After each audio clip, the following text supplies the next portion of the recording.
checks.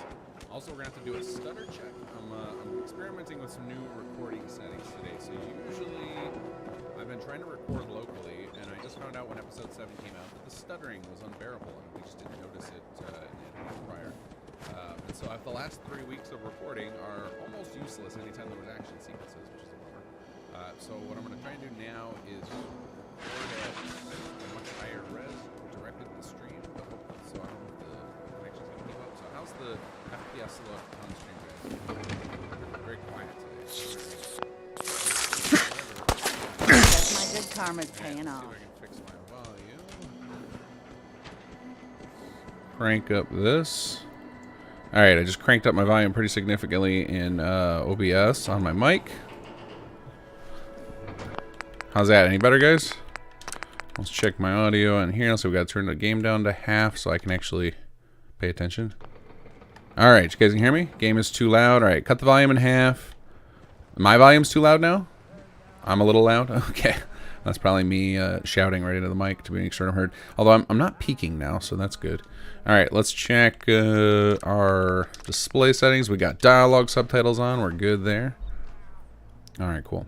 Alright, so I'm not going to record today. I'm going to just download the footage from YouTube because my hard drive does not seem to record well. I think I'm going to have to, if I want to like do dual recording, I got to buy like a streaming card or whatever they call them, where it actually has like a separate set of resources just for saving the footage to my computer, because my PC apparently is not up to snuff.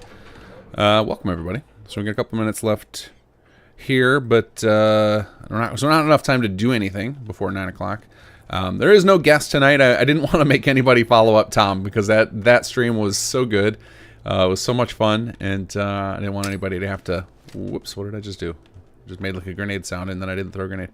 So, decided to go another solo night, keep it chill. So, just you and me, guys. We'll hang out, and maybe I'll play a little longer than 10:30, and then we'll chat at the end. So yeah, and then we'll see if I have a guest next week or not. But just kind of playing it by ear now. I had a good time last week, though. That was really fun playing with Tom, and then him doing some of those readings was fantastic. All right, let's see here. What's on our agenda today? I don't remember what quest. So we were gonna head to CPD. What else do I got going on? Oh yeah, I forgot to finish Vault 75. Oops. Do we have any other quests going on? I think we're gonna get hit with. Oh yeah, we still never met the Thompsons. We're not gonna do that stuff yet. And I think we're about to get hit with the quest that triggers the non-stop raids from the gunners. Which, that'll be exciting.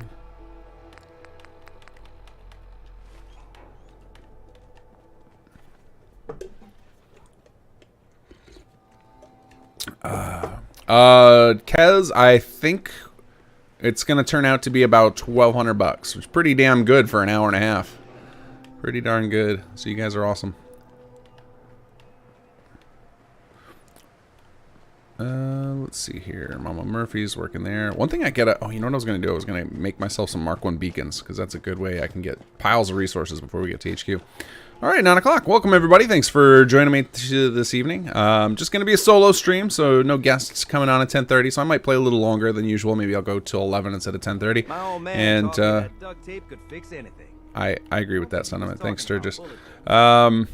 So yeah, so tonight we're gonna start working on CPD. I don't think I have any outstanding quests with the Conquered People, if I'm not mistaken. But yeah, we're gonna start working on CPD today, and I imagine that partway through we're gonna get interrupted by a lot of settlement raids from gunners, because we're at that point in the Chapter 2 quest line where that's gonna start happening. And I haven't decided how many of them I'm actually gonna deal with, or if I'm just gonna ignore them all, because I can fast travel, and I do enjoy showing off my elite combat skills for you guys, just because it's just fun to barely squeak through all these fights. But those of you guys new to the stream, basically my format is I focus 100% on the game, because if I split my attention too much, then I do both streaming and playing poorly. So, and by streaming, I mean like interacting with you guys. If you want to catch my attention, then a super chat's a good way to do it, and we put all that money into the mod. I don't keep it for myself or anything, so you're helping out the mod by doing that, and I'll read and answer those questions. I will catch some of your guys' questions outside of those while I'm like unloading screens and whatnot, or if I'm in a down spot, like talking to an NPC that I've heard many times. And make sure you do @KingGath in your messages if you want me to catch them, because the chat's gonna be flying by and I'm gonna miss them otherwise. And then probably usually at around 10:30, I switch over to just all interaction, and then I just don't play the game anymore. And today we'll go a little bit longer. Maybe I'll go till 11. So, all right, with all that out of the way, let's head over to calling potential deputies. I'm trying to make sure I'm not forgetting to do something. I was gonna do some more settlement gameplay today, but I got delayed on getting the stream started. Usually I get started 20-30 minutes before 9, and then I can tinker around with some of that stuff while I'm waiting for 9 o'clock to hit, but didn't work out that way. Let's see here. So, okay, we'll go to the military checkpoint. That works for me.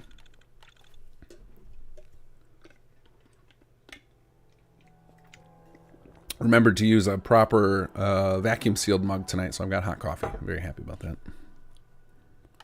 Oh yeah, Valen, you called it. Just answered that accidentally. Yes, I have it in the right mug tonight. I was prepared. I usually end up making my coffee and getting like a couple glasses of water ready, and then I go put my kids to bed for the night. And last week I totally forgot to use the right mug, and then didn't find out until I took a sip and got ice cold coffee. Which I like iced coffee. I just don't want iced coffee when I'm prepared for hot coffee. Like it's not a good shock. What is this? This looks like all professional. This setup over here. Oh, military guy. Okay, so some sort of like. Whoa. Oh, I guess this is the military checkpoint. That makes sense. But it's like these cones are very nicely arranged still for the end of the world. Okay, so should be. Oh, no, what am I doing? I keep hitting select instead of. There we go. South Boston PD. Yeah, that is on the right objective. I guess I should be in combat ready stance here, so I don't just get wrecked right away. What's up there? Well, now I want to go explore. Yeah, we'll take free money. Thank you.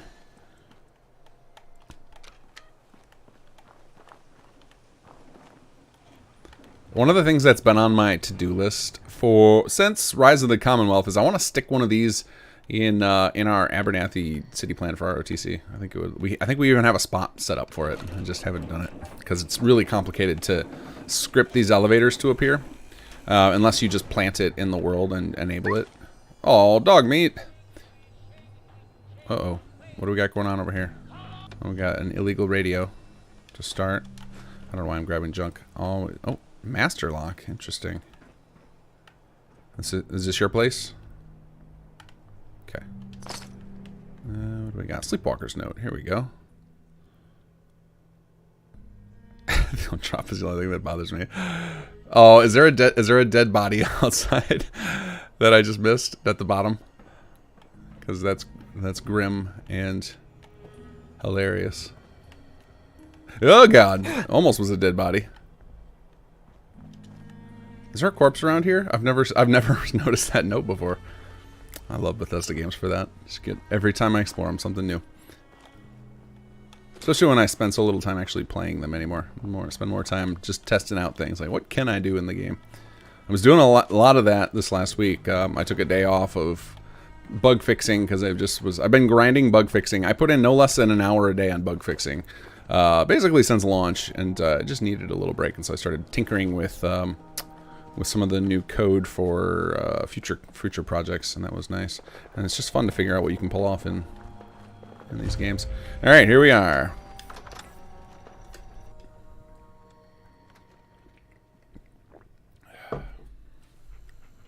I should probably get that, Star Monk. That would be nice. So I was getting copyright struck a bunch of times for the Fallout 4 theme, which is insane. So I had to go. So I went to Bethesda. I have some contacts there, and they had to get their legal department involved to unclaim. Someone had claimed the theme song for Fallout 4 and was sending out copyright strikes to people, and I think they've got it taken care of now. Mr. Caleb sent, aren't you? Well, you just missed them. They left a message for you, though. Who are you anyway? Me? I'm Shandy. Mom named me Andy, but because I don't shut up, everyone's telling me shh. So now it's just Shandy. I love this character so much. There's a lot to talk about with this character. So this character was originally written as like a little like well, I don't know if it was stereotypical. It was to me, but that's so the author who wrote this is Andy Cowdy, and he is from the UK. And so the writing for Shandy, when I originally read it, sounded like a stereotypical little British sea urchin, like little kid running around acting like an adult and begging people for caps. Like, that's just kind of the vibe I got from him. And then we decided to Bostonify him. So Captain Coots, I'm sure many of you guys know, who he's got add-on packs and lots of different mods for Fallout and whatnot. He took it, and he's from the Boston area originally, and so he took the script and turned it into a little Boston street kid, and so that required adding a lot of cussing to him and whatnot. But the character kind of kept the same general idea of just like a kid who just wants to be around the grown-ups and get involved with whatever they're doing. Another crazy thing about Shandy, for those of you guys who have finished the CPD quest line, Shandy and Judge Bishop are voiced by the same person. Wrap your head around that. Okay, I'm listening. Mr. Jared and the others have gone to beat down some gunners who killed a lot of people. He thinks they might need backup, but he's sidelining me. Who were the gunners? Wow, I didn't know who the gunners were yet on this character. That's crazy. There's a flag in the game called Player Knows X. So it's like player knows gunners, player knows institute, stuff like that, so that these questions can be hidden. And I think we use them generally, but so I must have just never asked anybody. But I think the only way those flags get set is if you ask someone about them. I don't think like you knowing about them because you killed people or whatnot doesn't work. I actually think we need to set that up in our quest, because I think in Where There's Smoke, there's a chance you can ask Jake about the gunners, and so we should probably set that flag after you do that. Thank you for the donation from Victoria Calendar. Good evening, King Gath. Thank you and your team for all the hard work. While bug fixes are good, please look after yourself. I hope you and the team have a wonderful week.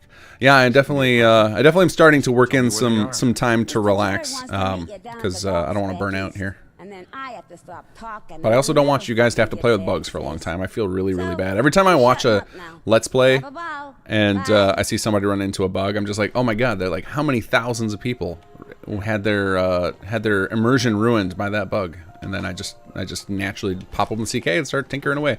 That's somebody commented recently that like I don't remember if it was on patch notes or on the forums or whatnot, but they commented like, it's funny how magically each patch, every bug that Katabos, or how do you say his username, on YouTube had suddenly get fixed. And it's like, yep, that's because while I was watching, I was fixing them. Okay, so I guess we're supposed to go meet the rest of the CPD because Shandy has nothing for us.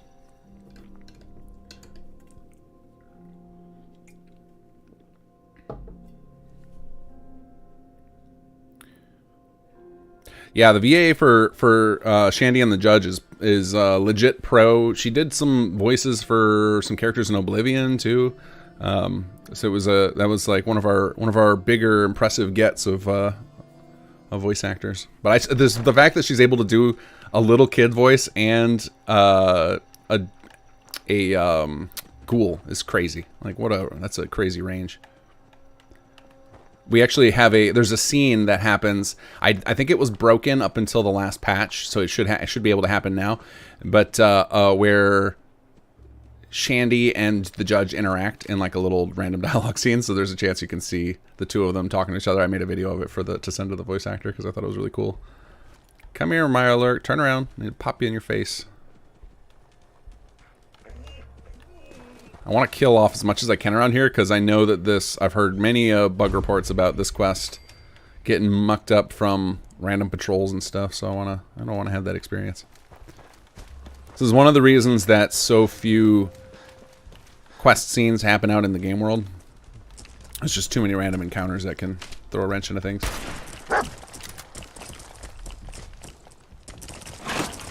Ooh, whoa, whoa, whoa, whoa, whoa. No, no, no, no, no. Wow, that was a good hit with that shotgun.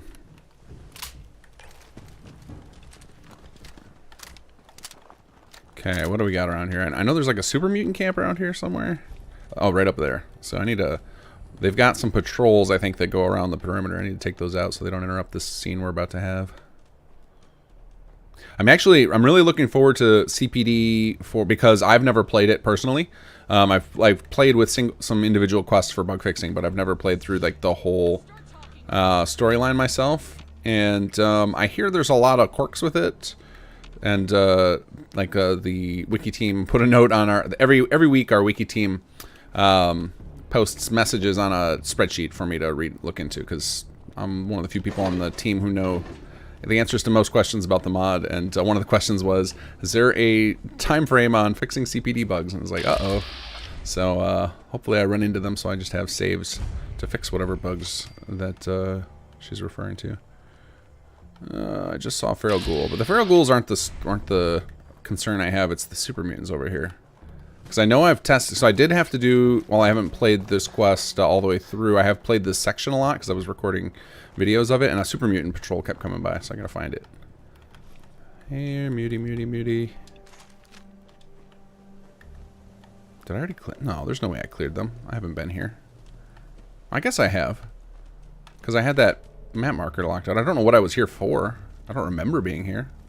Maybe you guys do. It's crazy how fast the time goes by doing this. Yeah, it looks like everything's dead. Okay, I guess I was over here. Alright. Well, that works out nicely. Just wasted a few minutes scouting. Alright, let's get over here and see the scene.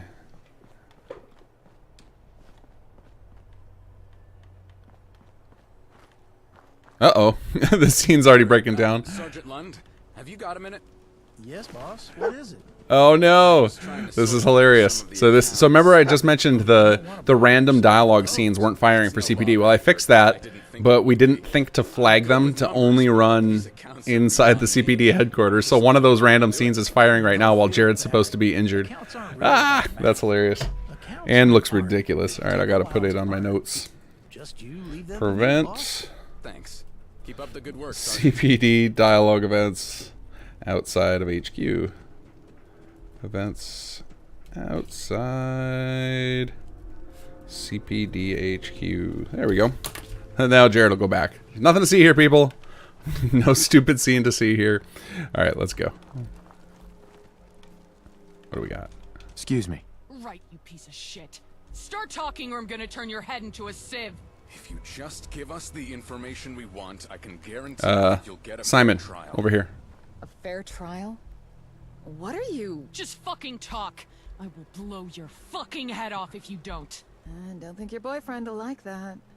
Brother. He's like pointing at me. Hey, watch it now. Doesn't make me someone It looks a little better from this angle. you. Guys, I know in the CK we've got it lined up so they should be aiming over there. perfectly, but Get me out of this. the game does what it wants. For you. Shut it, you piece of shit. You!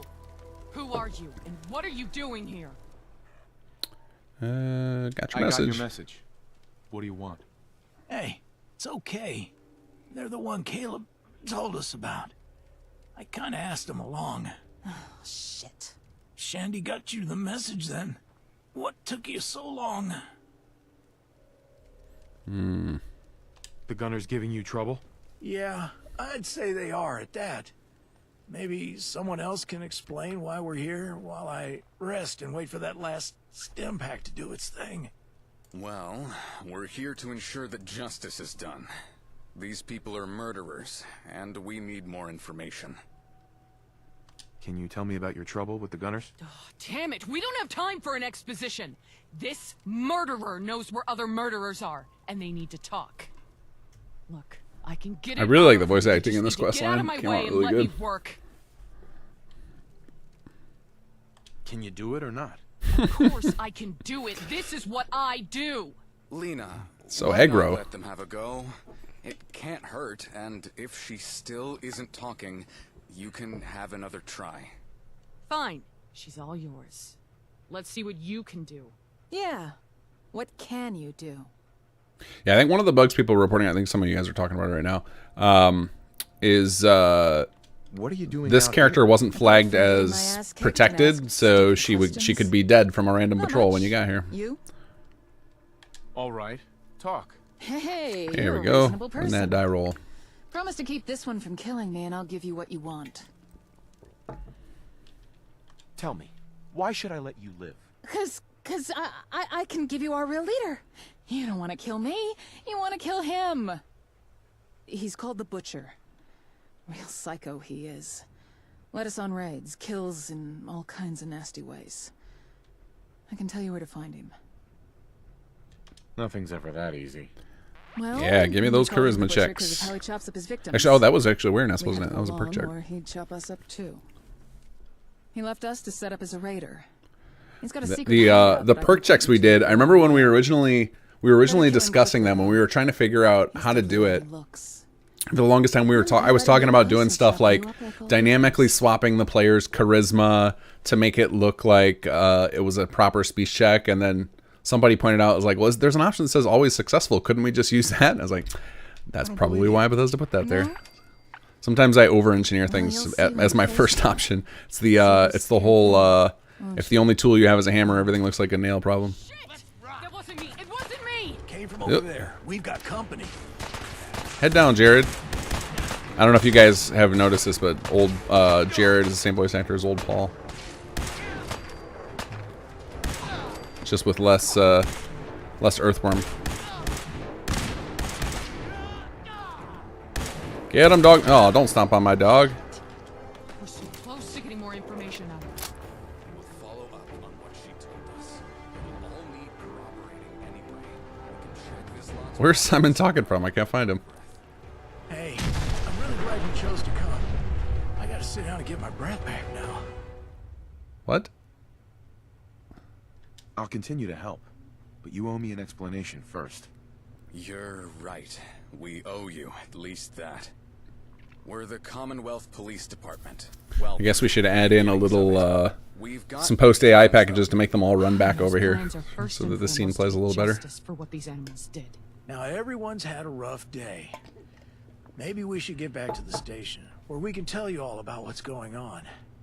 Explanations go There back might to be, the Yagi. valley, and not worrying about reinforcements coming over the ridge. Let me think on Meet that. up with South Boston Post Police could you post a thing on Git and I'll respond to it there when I have a chance to look at the code. There should be. I think there should be. If not, I can add one. That seems like a reasonable request.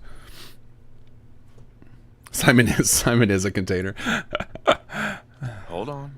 I have some questions first. Ears don't work so well, do they? We're leaving. Hey, we all need rest.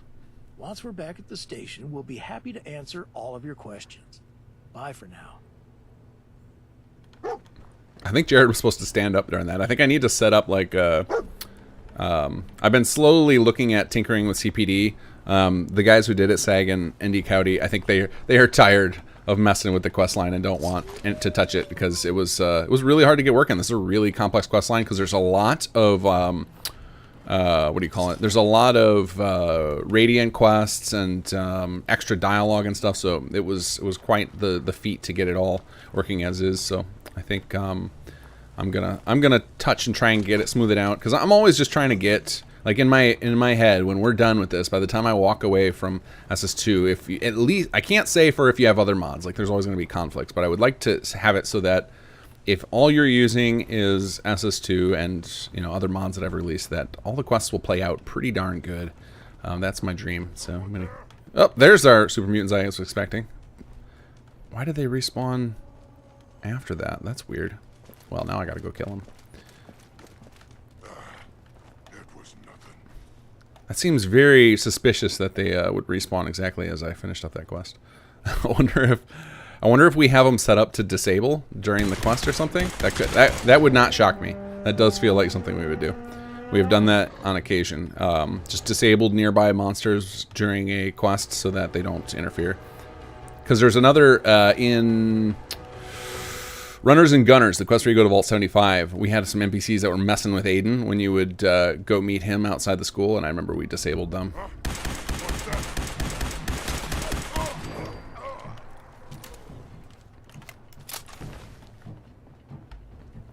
Alright, there we go. Alright, where's our next objective? Oh, there's our hostile takeover. That must have popped up and I was just totally oblivious to it. I don't remember seeing that come up. Follow the CB. Oh, I was supposed to follow him. Well, it's really close, so no big deal. Alright, off we go. Actually, I should have made it daylight too, but now we'll go inside. It's fine. They were invisible when you played through, like all the CPD or all the The CPD or the super mutants? I don't know why the CPD would be invisible. That's weird. I know that there's something funky with some of the outfits, like CPD outfits. I know have this bug where you can't take a picture of them for some reason with the camera. So we know there's something funky, and maybe that's causing them to render invisible. If that's what you're talking about, there's still some wonkiness we're working on. Hey, got anything for me to do? I ain't got any messages to take, so I'm bored. Maybe I'll go and take a look at what new shit Mr. Jared's got. Good idea. Good idea. Meet the CPD officers. Here we go. Hey, Jared. Excuse me. Hi there. This bug is so stupid. This is a Bethesda bug with the invisible weapon workbench. That's so easy to fix, too. I can't believe that made it into release. Or Sergeant Lund these days. Thanks for giving us a hand back there at the docks. From what Caleb has told us about you, I've been hoping we'd get to meet you. You probably have plenty of questions, or if you've the need, I can trade with you. So if any of you guys played through I can help you with? CPD and didn't know who the hell Caleb was at the time, that was like a massive miscommunication that just got missed in editing. So originally when we were planning the CPD and Concord, we knew we had a character that was going to be an ex-police officer. So we had a meeting where it was to coordinate of rigging it up so that Caleb, we would have him be part of the CPD, or, you know, whether, like I had told them, like, make him an ex-officer or an active officer or whatever, but let's tie it together. Let's not leave those two things disparate. And the writer assumed that the connection point would be you had to do Caleb first, but you actually don't. You can actually do the two separate. So we were supposed to have two entry points where it was like one if you had already finished with Caleb, and then one if you hadn't, and it was just our wires got crossed, and we went through all the production, and we didn't figure that out until we were bug hunting, and it was like, oh, they always mention Caleb, that must be a bug. Like, oh nope, that's how the writing ended up. So occasionally, this is one of the interesting things that happens when the team gets so big and we're working on so many things independently. Like, we have to work on stuff in independent groups if we want to put out this much content. But we're slowly learning our lessons about coordinating better and whatnot. So hopefully we'll have less mistakes like that in Chapter 3, because we're tightening it up. Like, we're gonna have just as much, if not more, content in Chapter 3, but it's more focused and less people working on the writing. Do you have time for some questions? Okay. What would you like to know?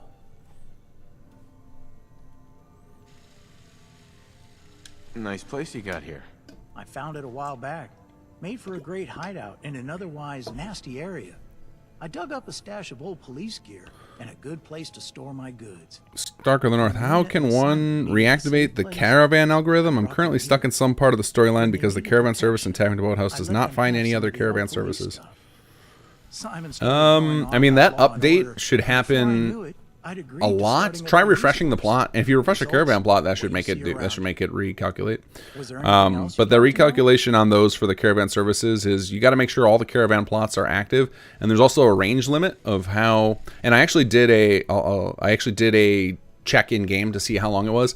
It's, if you want to know how long all of our things, so anything that we have, that involves distance. So whether it be the caravan connections, or the power transfer connections, or the hospital regions, or how far the Mark 1 beacons need to be from a communications station, or what do we call that? Communications, I guess it's just communications building. I think communications station is what I called it in salvage beacons. All of those radiuses, it's Sanctuary to the center of Lexington. Like, that's like 69,800 units or whatever, and our range is 70,000 units. So think Sanctuary to Lexington, you draw a big circle from that, and that, like, consider that the radius, and then draw a big circle around there, and like that's how big the ranges are for the caravan. It's pretty significant. It's a pretty huge range, so it should be pretty easy to connect, but you do need to double check each of the caravan plots and make sure that they're active. If you go click on the ASAM sensor, it'll have a status message at the top, and as long as it says operational, you should be good. And then you can refresh, and it should force the caravan network to recalculate. Tell me about yourself. Well, this overweight old man in uniform before you is Sergeant Jared Lund, quartermaster for the Commonwealth Police Department.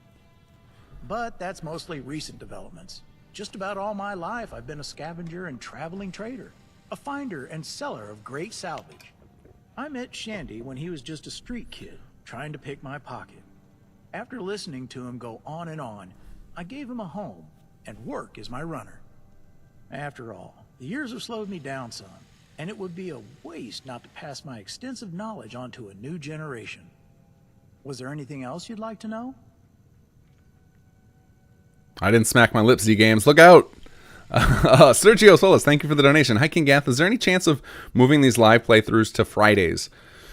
No, I don't think so. It's my schedule is such that I'm the opposite of most people. My weekends are like jam packed with stuff going on, and then like instead of modding. So, and I don't mean like jam packed with like crazy activities, just like home stuff. Like I've got, I guess that's probably what most people are, but I think most people who mod, I should say, it's opposite of most modders. Most modders, I think, get a lot of their work done on the weekend, like including most people on our team. But on the weekends, I'm like just not available at all. So I don't try not to schedule much on there. In fact, I've been considering moving patch days to Mondays, so that way if there's need for hotfixes, I can do them. Because I almost wasn't, we needed 3 hotfixes for this last patch, and I almost wasn't available to do them because I just got stuff going on.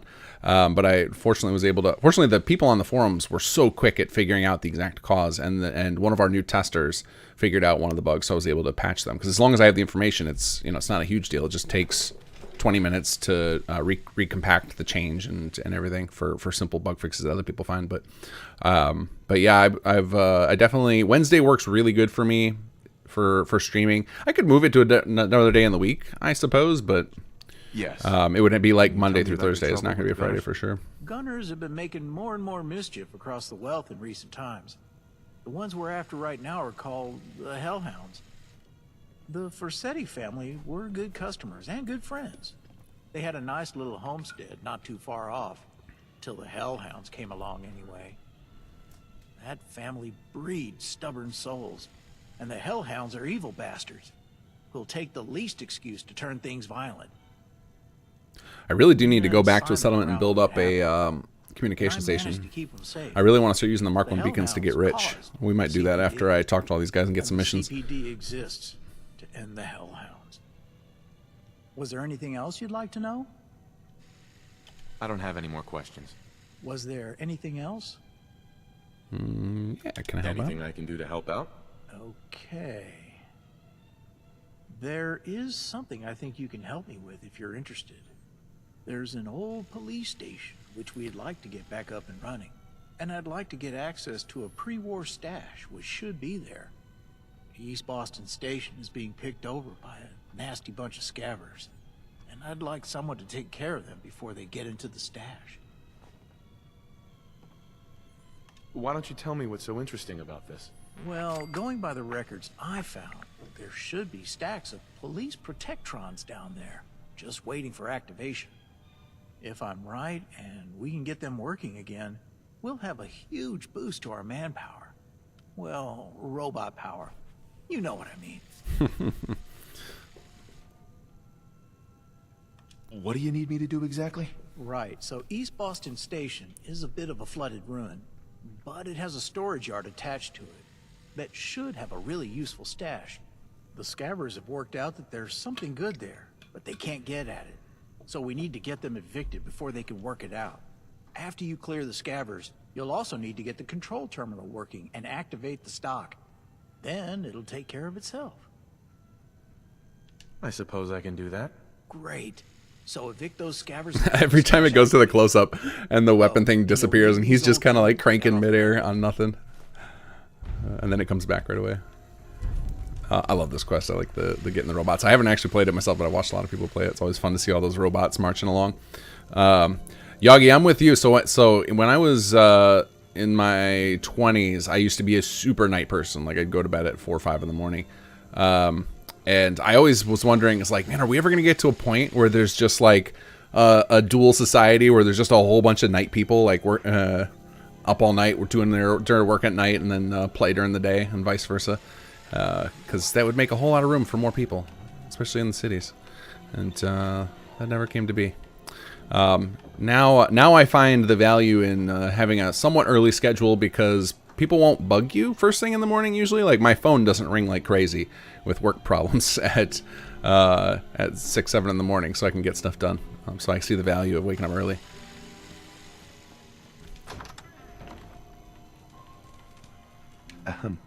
Hello, and welcome to the Commonwealth Police Department's headquarters. Oh, and I just wanted to say thank you for coming when Jared asked. Lena and me tend to get wrapped up in thinking we can do everything ourselves. Jared's the one who actually has a head for resources, whether that's keeping us fed or knowing how many people to take to an engagement. If you need any extra gear, you should go see Jared. He's pretty good at getting his hands on decent stock. Can I help you with anything? Oh yeah, I forgot to hit... Actually, I think we need to rename that thing. I think it says trade on Jared and actually supposed to say barter. Do you have time for some questions? Yes, of course. What would you like to know? Yes. Can you tell me about your trouble with the gunners? It's not all gunners, not really. There's this one unit. They call themselves the Hellhounds. A real nasty bunch. They came to our family's place. After Simon's done talking, I'll show you guys a thing about the communication stations and the caravan services. We tried to make them immersive in the way they work. Unfortunately, the Hellhounds have a reputation. But I'm actually enjoying hearing all this dialogue. Lose all restraint. And our folks, well, they...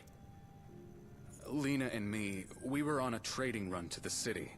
Couldn't have turned the tables, really, but that doesn't stop us regretting not being able to try. Anyway, we have a purpose now, a drive to give the victims of criminals like those justice. Was there anything else you wanted to know?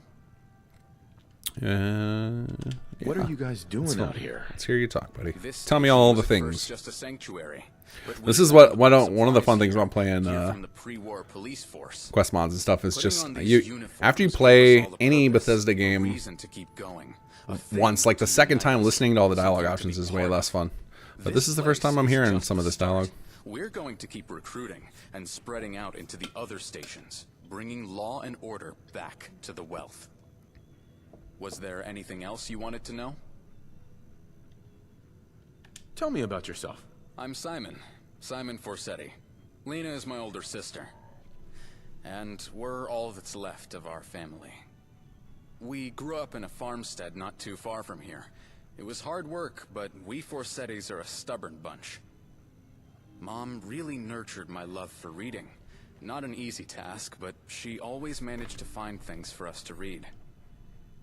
I really miss that old farmstead, and all the folks who filled it. But this place has kept us safe, and for now we call it home. Was there anything else you wanted to know? I don't have any more questions. Was there anything else? Yes. Anything I can do to help out? Okay. Well, we need to corroborate the information given by the prisoner. Not that it's a lot to go on.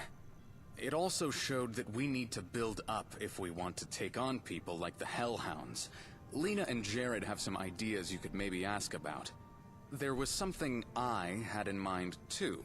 It's a bit more academic than what the others will be thinking, but I'd like to hear what you think. What is it? Well, I believe that if we are serious about presenting ourselves as police, we need to follow the old codes of law and order. The Boston Public Library, I believe, will have what we need. Is there any chance that you'd be able to obtain some things for us? Yes. I feel like I cleared that place already. I think I did it for the what's the quest called? The one where I had to put the beacons and scan. I think I already cleared it, but I wonder if it gets reset from this quest. Yeah, how much Maybe I get a chance to of course. charisma my I way can into give some more you caps. 25 caps for any of the tapes you retrieve, and 100 if you can get a hold of Bishop's book. I Yeah, think there you we can do go. Better than that. I'd hoped that would have been enough. I could maybe manage 50 for the tapes and 200 for the book. What do you say? Yes. I'd be glad to help. Just tell me what you need. That's great. Here, I'll give you a list of the publications which I'm looking for. Okay, there, I got it. And I probably have to read the list. Yep. All right.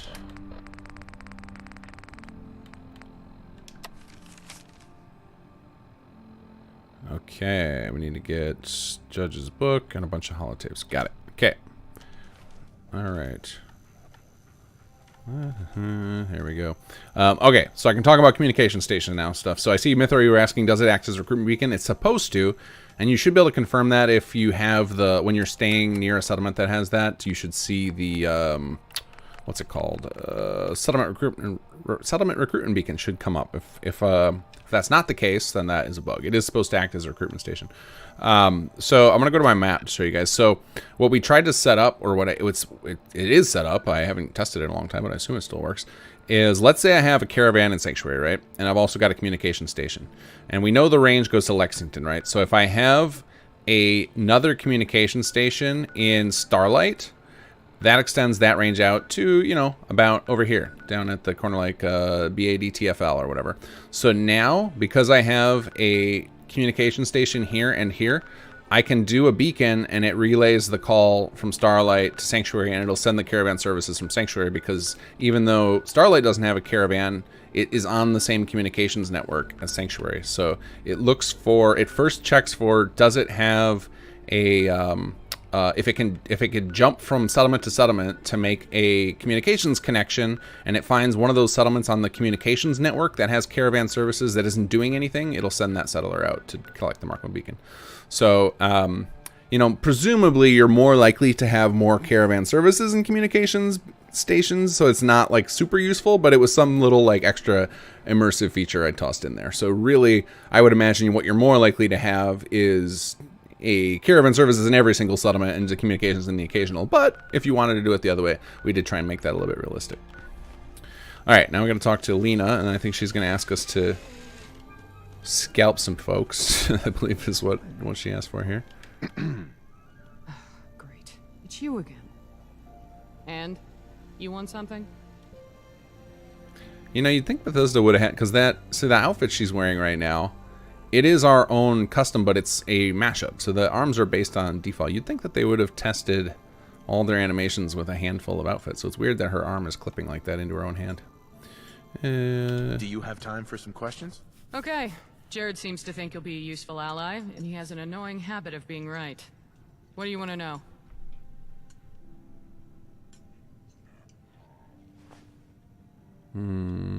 What are you guys doing out here? The station? We needed somewhere to regroup. Somewhere to keep my little brother safe. Jared showed it to us after he heard what happened. He let us share his secret boat hole. The stories he found here really turned things around. Now we have weapons, armor, and a safe base. It was Simon's idea to become the law. I just went along with it at first. But the desire to inflict justice on the scum of the wealth is enticing. Anything else you need to know about?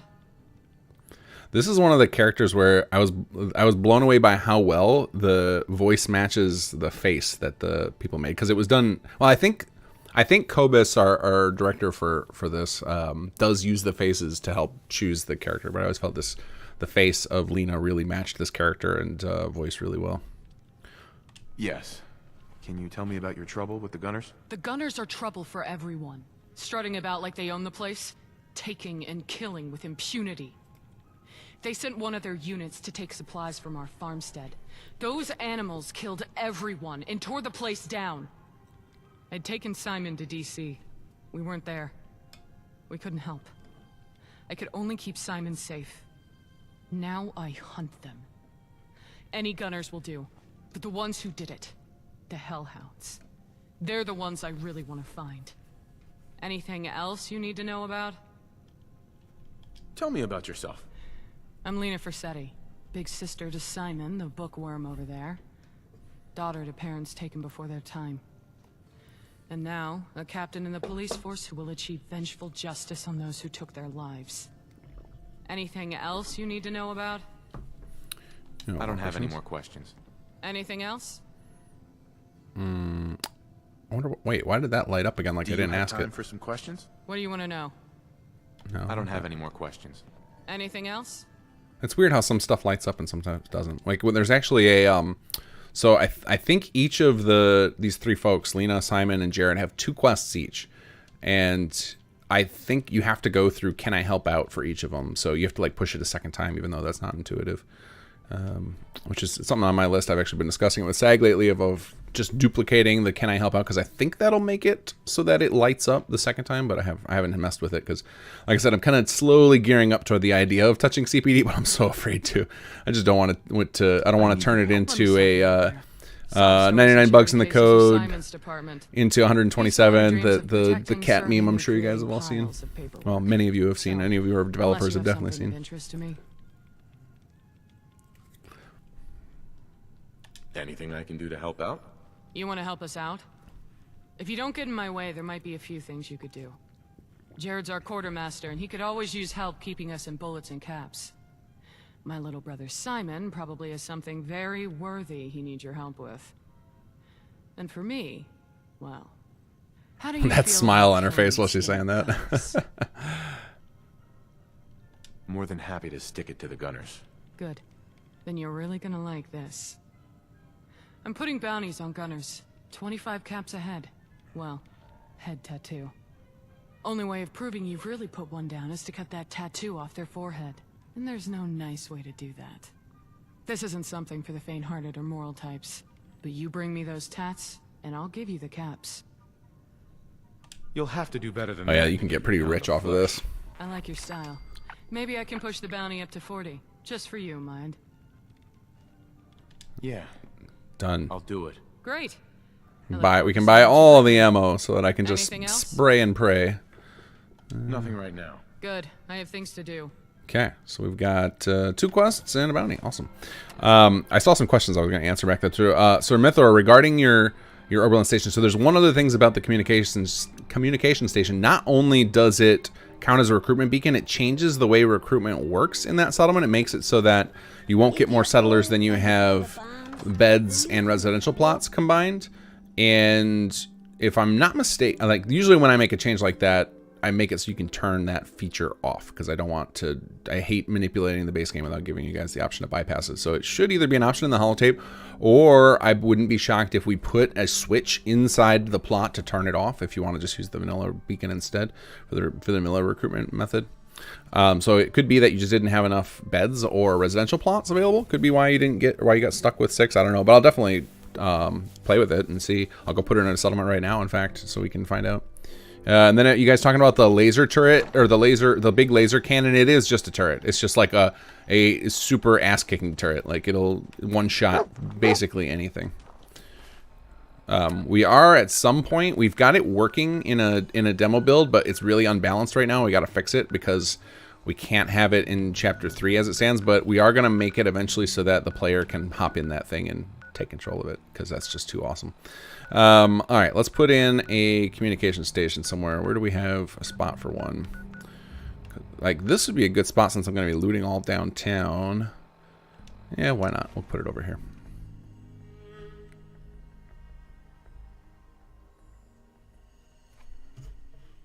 I mean, there's also, there's just the rules of the way recruitment works. I don't know what your happiness was, but anyway, I'll put it on the list. I'll take a look at it and see if I can figure out what was going on with it. And I guess we'll find out now, because I'm about to build one here. Especially if we've got I think I saw a third person is here now. So, what are you doing? Teardown expert. Well, we don't want to take you away from that job. All right, let's select communications here. It does require a lot of power, so I'm going to have to build up some power too. Communications, here we go. Yeah, improves, let's see, provides recruitment rate, increases chance of more special settlers appearing. And we've got lots of residential plots here, so that shouldn't be a problem. I mean, this place has only got 3 anyway, so it's not doing particularly well. Who do we have who I can put on that plot? And do we even have we might not have the resources for it. Oh, we do have some rare. That's nice. What are you doing? Let's get closer to you and hover you. Come here. Come here. Nope, I don't want to shoot her. I want to jump up here. Oh, we do have enough. Look at that. Crops been growing. You're the carabiner. You need to stay the carabiner. That's the most important part of this. Where is our third settler? It says we have 3. Or maybe the map was wrong. Oh, here he is. What's your job, buddy? Hi, how are You're a farmer. We've got plenty of farmers in the world. You are now in charge of our beacon management, because that's what I need right now. We'll have to. I'm gonna wait till that builds, because the power requirement I think is kind of high, and so it might cause our power to go right out again because we don't have enough power. So we'll just hang around here for a little bit.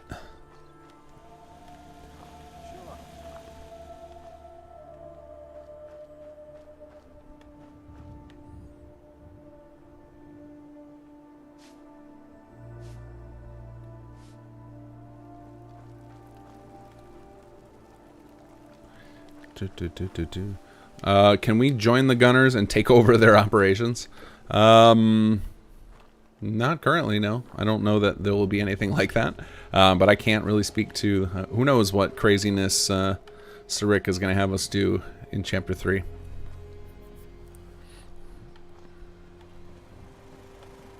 Although I guess I will say, with the...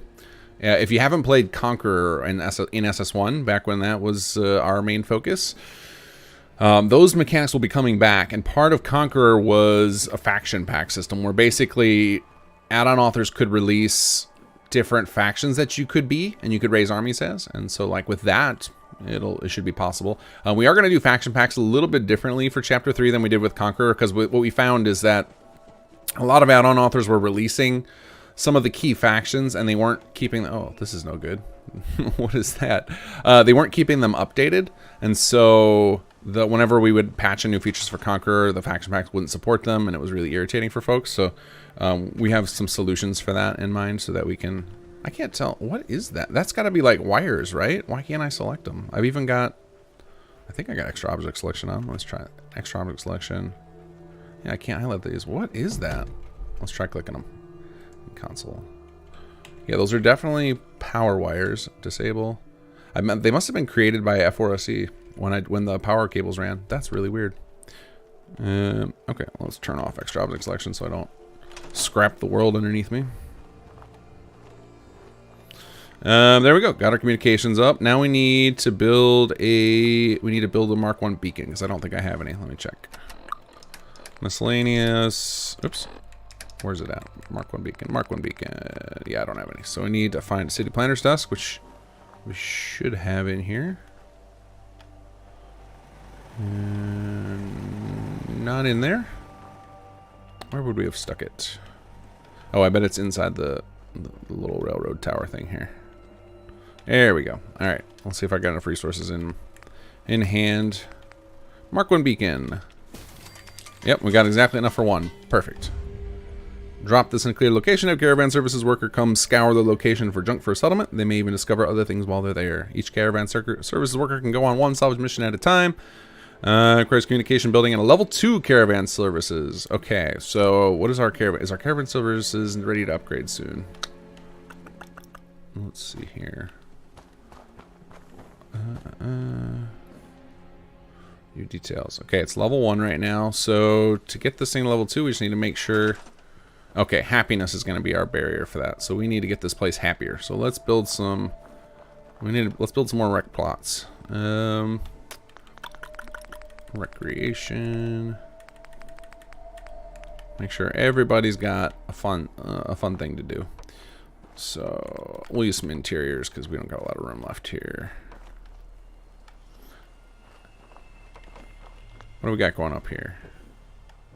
Yeah, commercial plot, you're going away. You are becoming... Oh, I guess I could have just converted it and saved myself the ASAM sensor, but we have unlimited ASAM sensors because I have been robbing Jake blind every time I go back to the hardware store. Come on. Come on, snap in there. Oh, wrong way. Oh, this is going to be hell to snap, isn't it? Alright, let's see. If I can remember how... There's a way to make this slide, and I can't remember what the keys are on my controller. I know how to do it with the mouse and keyboard, but is it... No, not that. Alright, we're going to turn off snapping. Let's see here. F1, object snap off. And rotate. Oh, this is going to be awful. Yeah, I really should have destroyed that. That alone would have been made it. Oh, and it's like on a weird angle because Strong, the designer, is a crazy man. All right, now I get to remember. How do you do? Is it these? Yeah, we can. No, that's for up down. There's a way to tilt with the rotations. Nope, not. That's not what I wanted. All right, scale back to 100. Okay. Oh god, and it's building now. What is the rotation? Does anybody remember how do you rotate things in here? I cannot remember how to do that. There's a whoa, workshop auto exit. There's a workshop keys to do this in place with place everywhere.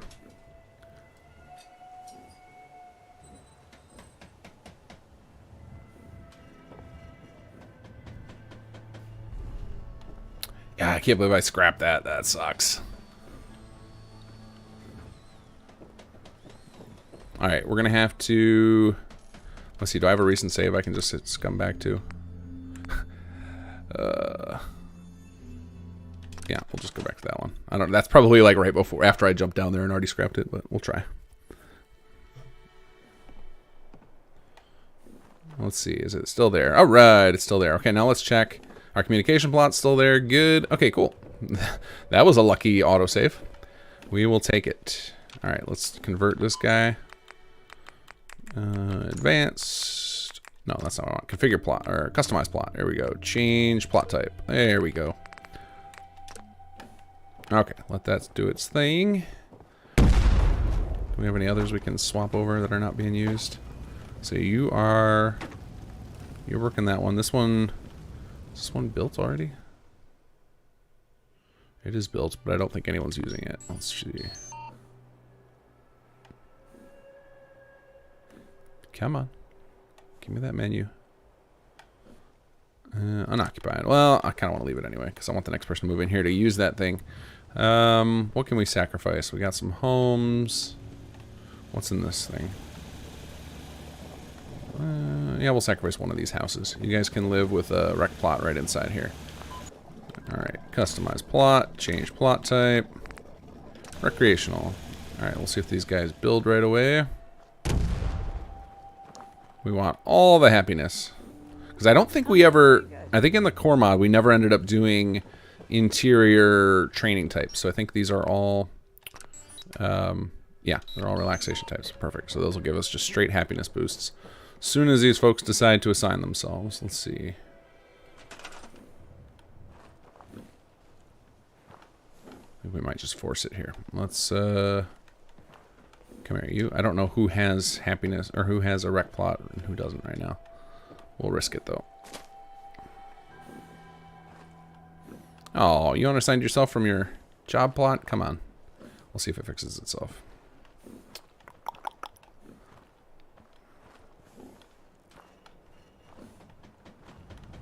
Alright, we'll just let that sit for a second. I guess maybe manually assigning to rec plots causes them to get unassigned? I'm not... It's been so long since I've tinkered with this. You can definitely have 3 assignment types. Like, that is... That took a lot of tinkering to get that working. Alright, and then where is our third person? Are they sitting on their plot yet? Okay, they... Oh, cool. We got enough power, too. Well, it says we have enough power, even though... It says 8... Oh, I bet that's like... It just happened. Yeah, that's a little funky thing with the way power works. So I think sometimes if the plot was powered and then the power requirement changes, it won't update that it's short on power until the next time you come back. So we're going to just preemptive strike here. Give this thing its own generators because I don't want this thing to mess with my chance to get beacon resources. So we'll give you that. And do we have enough resources for that? What do we need still?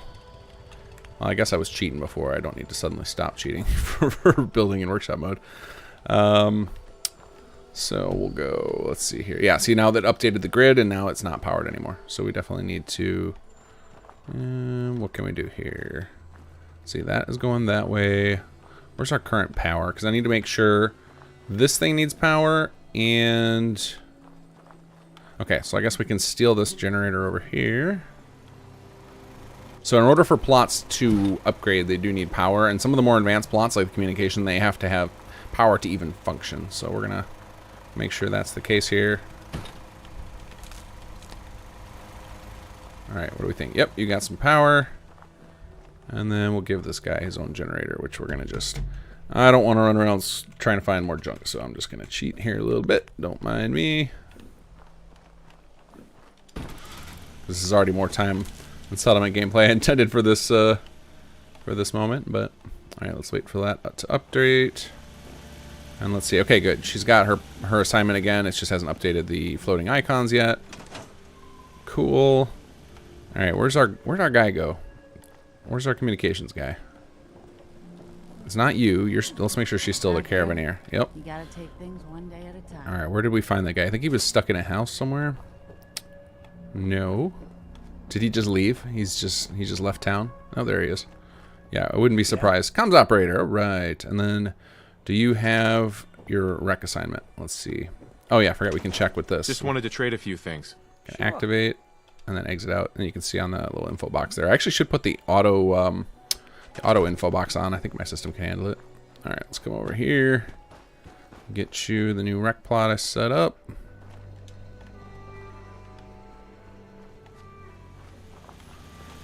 And then happiness should go super on the upswing. I still haven't had time to research how the hell I'm getting rare materials in this save. I don't know where they're coming from. A little concerned on that. But it's a good, I feel like bugs like that are good ones. Or they're ones that are fine for me to stall on. Because if they're giving you guys extra resources, I'd rather have things giving you guys extra resources than making you feel like things are broken. Like that, positive bugs are better than negative. I guess that was obvious. Obvious thing is obvious. All right, let's see. Just want to make sure that everyone still has their jobs when I leave, because this is something I see some people on the forums getting really confused by with the beacons as they go to use them and it doesn't work and they don't understand why. So I want to make sure that everything's good. So still comm operator. Let's go check the plots, make sure they're operational. And then we still need this thing to hit level 2, which is going to require 70 happiness. So not going to happen anytime soon anyway. But I want to set us up for success here. Okay, this one's operational. Let's make sure the rec plot builds, and then I'll feel comfortable. And then next time we start doing some time skipping, the happiness will jack right up, and then we'll be able to upgrade that thing. Actually, I wonder. Let me see how much happiness we get by after that's finished. I'm gonna see how much happiness happens if I sleep for a day. Let's let the notification come in the corner so we know what happened.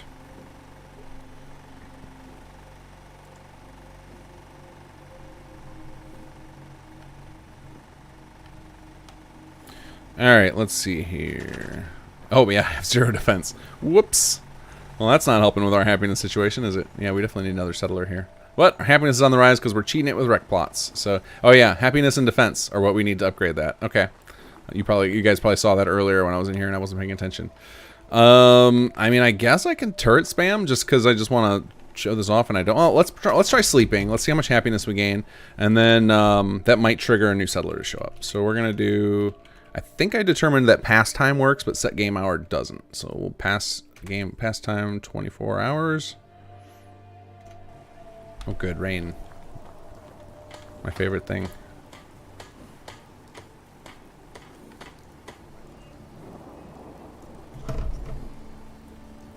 Whew, just barely missed dumping an entire cup of water on my computer. That would have been, we would have definitely been hitting pause there.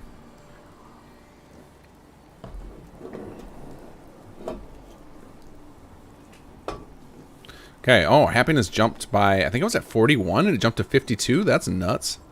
All right, then we can definitely, all right, let's give the code a second to catch up. See if we get another settler and then we'll sleep again, because that'll just take 2 more sleeps if the happiness is that good. Oh, look at those resources going up. Oh, that feels good. I might not even need to worry about Mark 1 beacons. I went just nutso with my industrial construction last episode so that we would have a good amount available. Let's see, with this guy, those icons are still incorrect. And it still shows we're not, let's see, let's check the thing here. Can I reach this guy? There we go. Status operational. Okay, yeah, so it just needs to be refreshed so we can figure out what's the, plus 130 building materials. Fantastic. All right, did we get a 4th settler? Oh, and I found out something. We frequently get reports of people complaining that folks aren't working their shops and stuff, and I figured out 2 things that are causing that. So one, at some point during all of our merges, and I think I discovered this a long time ago and forgot to move on it. At some time during all of our merges between SS1 and SS2, a lot of the default SS2 buildings lost their nav mesh. They just don't have one anymore. So I've got that on my list to go fix at some point. I'm hoping to do it for this patch, but it's one of those things where we've lived with it for this long that it might get chopped if I run out of time because there's way more important bugs to worry about. And then the other one is when people have a recreational assignment, the AI doesn't know how to distinguish recreation from jobs, so they actually walk between them. But I actually had put a hook in with SS2 so that we could override the vanilla AI and add our own little flourishes to it. So it's on my list to make sure that at least store workers ignore the recreational assignment, like for animation purposes, because it is really irritating when you try and go to a commercial plot and there's nobody there. All right, so that should be enough time where We don't cause any script lag with a second pastime command. If you spam pastime or spam wait, you can definitely cause your game to jam up real bad.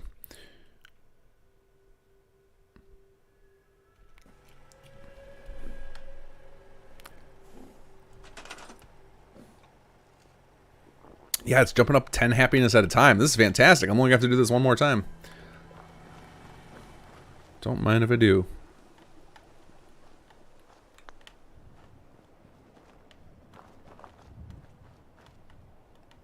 Let all those resources pile up. Man, I'm going to have to start building some resource storage. Maybe I'll do that while I'm waiting around here for all this to go. Could use some more junk storage. And I don't think I've done these on cam yet. So, where's the... That's weird. I wonder if it's because I'm in God mode. There should be... There's supposed to be descriptions of these that they're going to add, but maybe those got removed at some point. But it should be saying on there, like in the top section. Let me see if that's just because I'm in God mode that those aren't showing up. There should be descriptions that those are adding stuff, and if not, that's another bug for the list. Because otherwise, it's really confusing. What they don't have those. They must have got stripped out at some point. That's a bummer. So they're supposed to be saying at the top. So in with any workshop item, we have the ability to add like a little description at the top. I don't know if here we go. See, like claims raider outpost for the disciples. That little box up the top, and it had at some point in development, it had the explanation of what these do, and that is gone for some reason. That's really ridiculous. Another thing for the list. This is one of the harder things to get used to with all of our different people working on this and merging in stuff. So the SS2 is the first time we've done that with the with SS1 and all its expansions. I just did all that the CK work, but that was not something I could maintain. There's just so much for SS2, and so a lot of times we will unintentionally overwrite each other's changes, which is a bummer. And so stuff gets lost occasionally in patches. You know, any of you who are developers are like, well, why don't you use version control? I'm like, well, we don't have any good bitwise version control for ESM files, unfortunately. The software that Bethesda uses for that is called Perforce, and that costs a lot of money. Let's see here. Boom. We'll turn these into a wall in case Overland gets attacked. We'll funnel some folks in right over here. They can come into this. We'll put some turrets down, turn that into a death trap. And how about over here too? I think these should still work even on the I guess I can vary up the color. Should work even on the outside the borders. I don't think that should matter. Just scooch them out there. And one more for good measure. We got a red one too. All right, here we go. Close this off right here. Sink those nicely into the hill. And I guess we should do one more just to complete our little wall. We'll do no, I just want the big ones. They happen to cover the right amount of ground. Alright, and now we have tons of extra storage room. And we've got a little bit of a wall. Okay, let's do one more pastime. I think we're good on there. And then we just need to spam a bunch of turrets. And then we're good.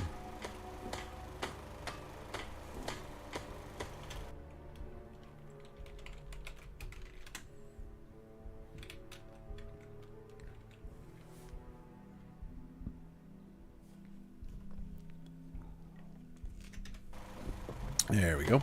It's like slowly been getting a little darker each time. Oh yeah, we're up to 5:10 p.m. Oh, I got a level up still. Am I still on that? No, I hit level 18 and I used all this. I just totally haven't used this level 19 yet. What do we need? Because we grabbed all my survival skills that I wanted. Grabbed rifleman. Don't like awareness 2. Like that doesn't do anything useful, right? 5% increase. Yeah, I'm not doing VATS, so I think VATS build is all about luck, right? So I haven't been doing that. What is useful here? I think technically Lone Wanderer works with dog meat, if I'm not mistaken, or maybe that requires a mod. Anybody know? Does that require a mod to make that work dog meat? Because I'm pretty sure that's the only companion I'm going to take around with me. And I was gonna take Cap Collector, but now that we've got the bounty thing for Lena available, you can just make so much on that, especially at this stage in Chapter 2 where there's just gunners flying everywhere. Yeah, Yeah, local leader 2 doesn't really do anything for me because I just don't care about building the workbenches. Yep, it works with dog meat. Sold, because this is just like a busted perk, the fact that it works with dog meat. 15% less damage and increased carry weight by 50 for 1 perk point. I mean, hopefully that is still the case. If it's not, if it turns out that that's not working, then I'll go get a mod to make it work. Unfortunately, I have no idea what what's the strength to carry weight. Does that look correct? Does 310 look like I've gained the bonus? I really don't know. Or does it show up? Does the perk only show as working if you? Man, I feel like the worst Fallout player right now. I spent so much time with playing with systems and workshop. I don't ever play with the perks anymore. Let's see here. Lone Wanderer. Yeah, I have no way to tell if it's working other than I should have been paying attention to my inventory capacity. Oh well. Okay, let's see. Did our happiness make it past 70? It made it to exactly 70. All right, let's do some turret spamming, and then we should be good. I hate turrets. I was really hoping we were going to get a third person, but maybe I am running into the exact issue you were talking about, Mithra, with maybe this isn't correctly working as a recruitment beacon. Let's see if I have the radio signal. Yeah, I'm not detecting the signal, so maybe this is not correctly working as a beacon right now. Because I definitely did power down, so maybe that's why it's not working. All right, well, let's power this thing back up. And then we'll a little higher. Yeah, there's the beacon signal. Yeah, so there's supposed to be one in there. I know we have, yeah, I don't know. Maybe it never got added to this version. So we had 2 versions of this building at one point. We had a really high-tech version, and I spent all that I had done for Industrial Revolution. We were playing around with that. And I think that has a bunch of, like, coded items in it. And then we built, or Ono built some lower tech versions to get to that point. Actually, and I think this has even ended up being a totally different model is what we ended up using than what I had created for Industrial Revolution. I think this is all new models for the communication building. And so maybe I never set up the recruitment beacon correctly in there. But it'll go on the list because we want that to work. It should count as, it'd be crazy for that not to count as a recruitment beacon. All right, so we'll do one more pastime just to see if I get a natural settler. If not, we'll just spam turrets.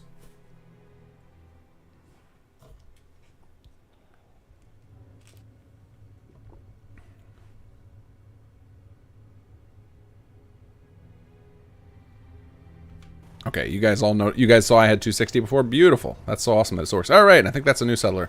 I do not recognize a person in those clothing, and that looks like one of the new outfits because I don't remember seeing a lot of vests in the base game, at least on settlers. That looks like one of our new outfits because I have the injection patch set up right now. Yeah, we didn't have any ghouls before, so you got to be new, but you quickly assigned to something already. What are you assigned to? Well, you're getting assigned to this. I don't know what you're assigned to, but that is your new duty. That's not going to give us nearly enough defense, though, so I might as well start doing some turrets. Oh, he assigned to a residential plot. Okay, cool.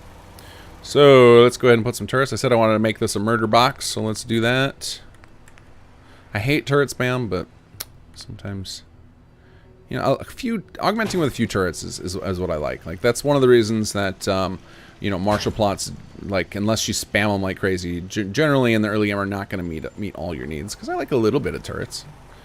Because they actually add, you know, firepower to match the amount of defense. Because the martial plots, you know, it's faked, right? Like the settler does not offer the same value as a turret as far as defensive capabilities. Let's see. Oh man, we need a ton of defense for this setup here. We barely scratched the surface there. Oh, well, let's see how much this guy's going to give us. It'll be a decent chunk. I think it's 20 something by default.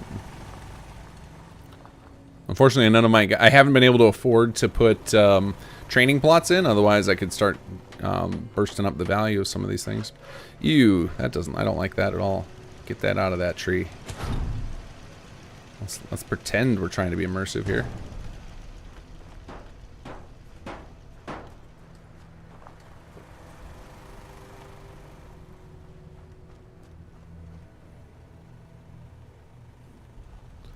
There we go. All right, let's see how much defense that's going to give us. Another 16. All right, let's exit out. Okay, wow, that barely did it. That barely did anything. Let's see here. 16 defense. I could have sworn that thing gave more. But... All right. Whoa, what is that? Fix laggy recordings just came up when I accidentally hit the wrong button on my controller. Alright, let's see here. Yeah, I guess turret spam it is, because I just want this, I need this thing to pop level 2, and I don't have patience to wait for more settlers, so we'll augment with some turrets. Get that up.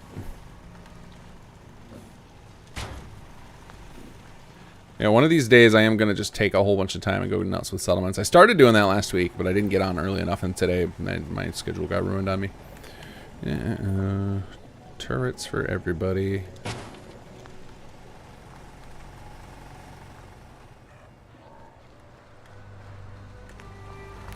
You need a turret, buddy. My God. So, oh, I guess I should be building the the 8 ones instead of the 5s. Wait, what is this? Get this out of here. We've got no time for... I think I'm going to put this right up on top of here. That's going to feel nice. Especially if I can line it up correctly. There we go. Alright, I'm losing the... Let's see, that's about as many turrets as I have the patience to place down. So now I want my martial plots to fill in the rest. But we don't have enough people. This is generally would not be building a communication station and a caravan service with a settlement with 4 people. This is just me trying to do this as quickly as possible, and ironically ending up taking more time. You know what I should be doing if I'm cheating? Yeah, this is what we should do. If I'm going to cheat anyway, I'll just spawn in some settlers. NPC recruitment manager, settlers. We'll give ourselves 2 more. Hooray! Problem solved. Now let's get these guys on martial. Thankfully, we have plenty of building resources. All right, where are you guys going to spawn at? Right in the middle of that farm. Oh, you guys just instantly went to work at the farm. Okay. Well, we don't want that. We want you. You're a guard now. And yeah, we definitely don't want a farmer because then that's going to cause us to need... Wait, what are you doing? Okay, good. Then it's going to cause us to need even more defense. So you are going to go work on... I guess I don't have another... I don't want to build another martial plot. We'll put you on this built junk plot. We can always use more junk because one of the goals of all this talk is getting to a point where... did I assign you to the wrong one? Did I just overwrite this assignment by mistake? No. It's just taking a minute. The goal of all this messing around is I'm trying to get it to a point where we have just tons of resources by the time we get to HQ, which we've already do. 7,000 is a good chunk, but the costs in HQ are crazy, and that was by design because we figured anybody who's playing the game with why aren't you assigning? Anybody who's playing the game with a lot of settlements and actually taking the time to tinker with them will just be stupid rich by the time they get to HQ. All right, so you do have it assigned, so it's just taking a minute to clear up all the assignments. Come on. Don't embarrass me here, lady. Trying to show that our assignment code works here. Okay. Okay, she finally said okay. That's good. Oh, a lot of these plots are ready to pop once we get our defense fixed. So if you haven't figured out how to read these little floating icons, basically once a plot is ready to upgrade, it'll start showing symbols under it telling you what the problems are that's preventing it from upgrading. So like this right now has just the defense symbol, it means you need defense higher. If it had the happiness symbol, it means you need to get happiness higher, etc. Jim Simon, thank you for the donation. Is there a difference between using the SS2 settler command versus the player place at me command? Yeah, if you use the place at me command, it doesn't link them to the settlements, and then you have to go in manually and do the move. You got to move the settler. So just the console command I just used does all that for you.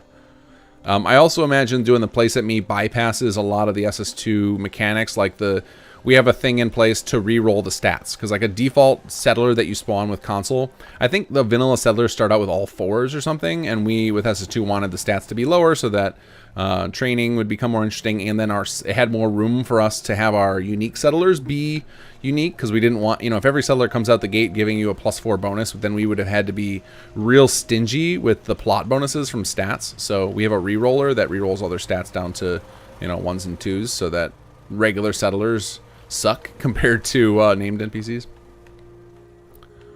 Alright, where are we at here? Alright, now defense is reasonable. Don't have to spam too many more turrets. Now I just need to find spots to put all these things. How about up on top of this? Nope, I decided I want to use these, although the tripod will sit nice around there. Alright, I think that's enough. If it worked, some of these icons would start going. You know, I'll build one more just in case, because I feel like that looks like just barely enough. Might not actually be. Here, we'll just put you up here. Swap you for that. Oh, what? As soon as I scrapped that, it went way down. What is happening here? Okay, now we're starting to see the defense symbols go away. Okay, so now we just need to make sure the correct ones upgrade. Upgrade available. Pay and upgrade. So I think I have automatic upgrades on, so it's going to start upgrading some of these whether or not I push the button, but I wanted to make sure that because that's the one we need. We need that guy to level 2. I'm going to stick around, make sure it does, and then we should be good to use Mark 1 beacons, and we're going to go test that right away. Just need to go find a dungeon nearby. Are you guys are you kidding me? Oh, they're just stuck on the animation markers. This is a oh, did we get another person, or did he get unassigned? Crud, what was your job, buddy? Let's check. About that farm run by ghouls? Isn't that something? What did you get unassigned from? Okay, let's do the math here. We got 1, 2, 3, 4, 5, 6 job plots and 6 guys. So somebody must be dual assigned if he's showing no assignments at all. Because he's showing no assignments in the vanilla menu, which means it's just straight up doesn't have an assignment at all. Alright, we'll do some track owner. That's a good opportunity to show you guys all the tools to solve stupid problems like this. Okay, he's good. So let's find our caravaneer.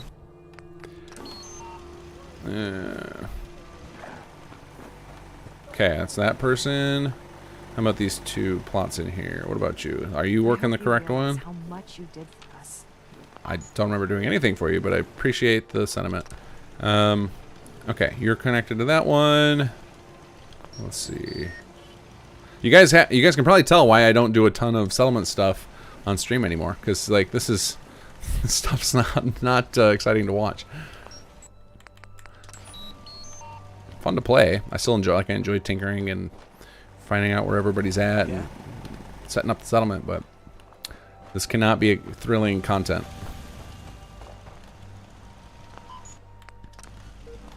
All right, and then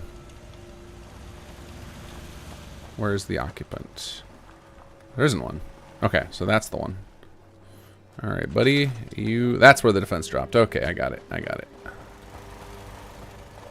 See what this says, or someone working it? What is going on here? All right, let's see how bad this screws things up.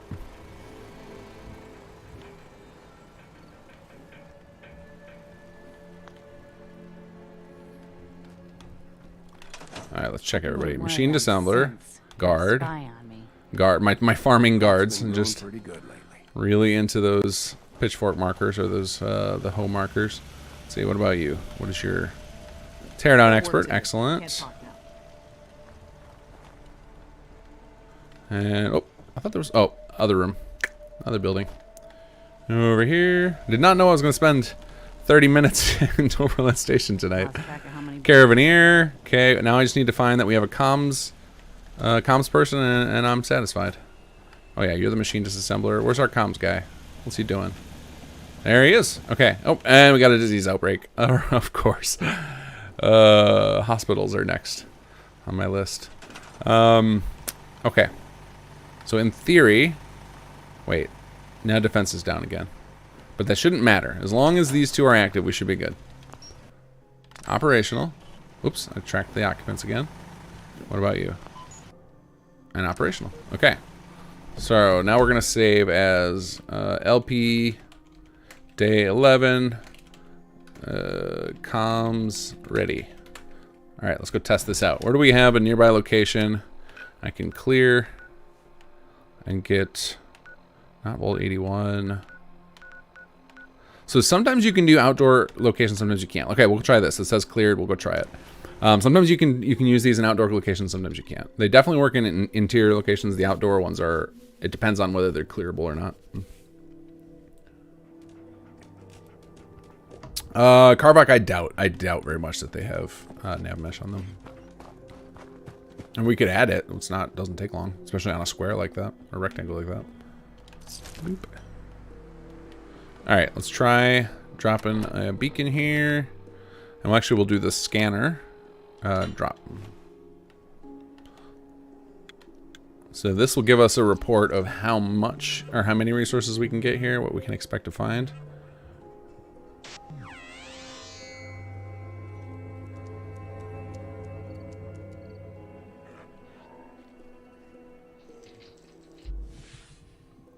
Moderate plastic, moderate leather, moderate nuclear material. What do you mean I have no in inventory? Is this a bug?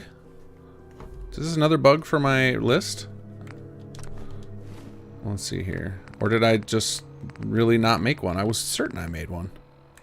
Yeah, it says I don't. Oh, I bet I did it before I... Oh, are you kidding me? It was before I save scummed. That's what's going on there. All right, let's go back and build one. And then we'll come back. I was like, I know I have one.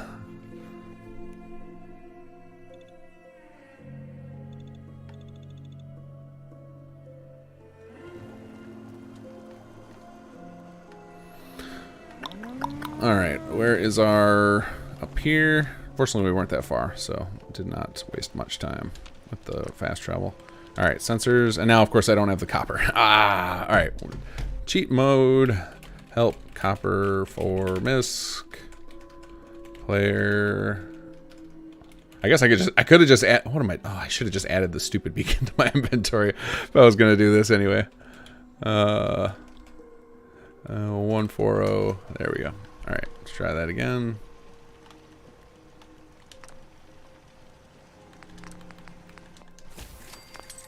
Okay. Yep, I know about those. We just took care of all that. Okay, and then while we're here, we'll double check everything's active. Because I really want this to work. It'll be such a bummer if it doesn't. Because this is the amount of time that went into coding and bug fixing this. Alright, back over to Fiddler's Green.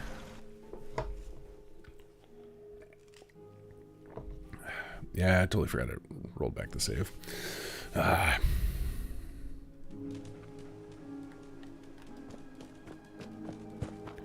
I don't actually have to go in this building and doing it.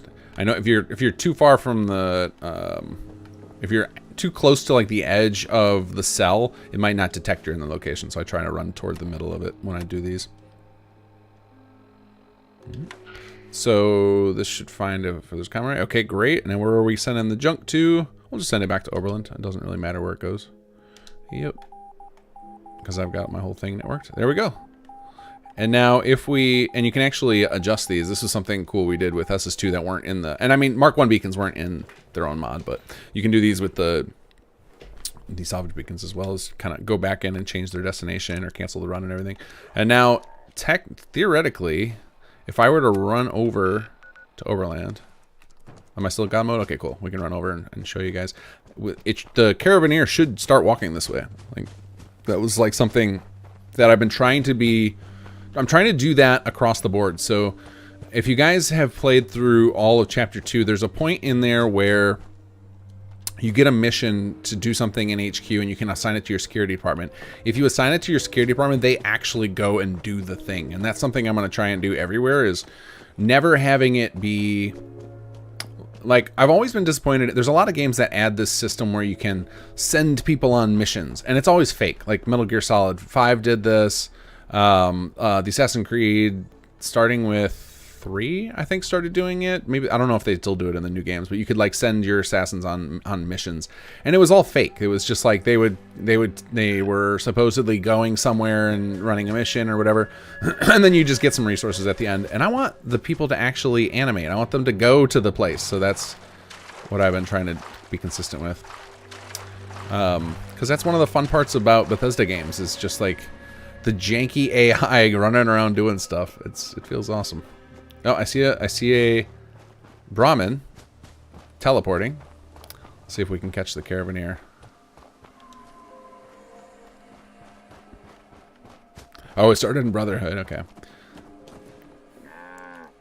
I haven't been back to AC in a long time. I remember I was really into that series, but to me it peaked at Assassin's Creed 2, and Brotherhood was really good. But then the Legacy or whatever it was, the second one that was based on with Ezio was real weird. I wasn't into that one, but 2 and Brotherhood were amazing to me. And then I wasn't into Black Flag for whatever reason. I wasn't down for the Pirate Simulator. Just wasn't doing it for me. I also think that Pirate Simulator was the Assassin's Creed where they went crazy with the Ubisoft formula of too many icons on your map. Like, that was the first game where it just got overwhelming. And I just burned out from Assassin's Creed at that point and never went back. I hear Valhalla and Odyssey are really, really good. Alright, well, we saw the Brahmin running around. I'm trying to find the settler. Oh, I guess we can do the track and we can find where they're at. I want to see that this is working. Track occupants. Where is our settler? Yeah, they're way over there. So one of the things that I think is fun about this is, with them actually moving, is if you put unique settlers on there, then you can actually see them running around the world. And I think it'll be especially fun. Where are they? Oh, they are down here. There they are. It'll be especially fun when we start getting into the faction stuff with Chapter 3. Then you'll be able to have like your faction caravanneers running around. Like, that'll be really fun. So yeah, whoever the actual settler is will actually go run the mission, and they'll go hang around the beacon and whatever and whatnot. I don't remember how it works with interiors. Like, when we had it working, I had it working at one point in testing. I don't know if it still does, where the Brahmin would wait outside and the settler would go in. I don't know if that's still set up correctly or not, but this is an exterior, so we can't check that. But yeah, so that's showing off that little system. I know that's an old system. You guys all seen it many times, but we're going a little long tonight. We're going to keep playing for a little bit because I want to do at least one of these quests. I did not mean to spend the last half hour dicking around in Overland, but I'm glad the Mark 1 beacons worked for me, because I get the occasional report that they don't work, and that's always sad.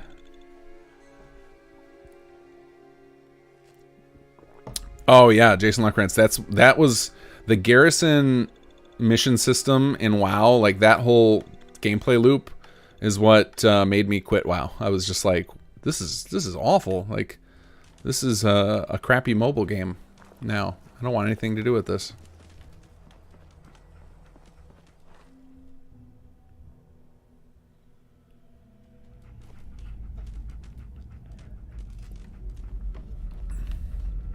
Valhalla is free on Epic right now? Whoa, I should go grab that. I don't know if I'll ever play it, but if it's like Epic's usual things, you get to keep it forever.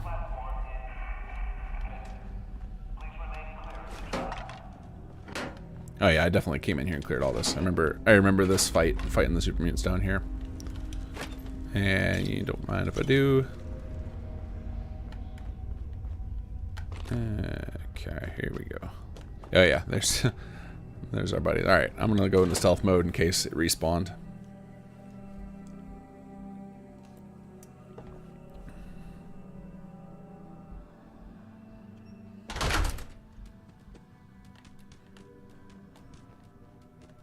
Well, that body just falling now makes me concerned that I'm gonna run into some respawns.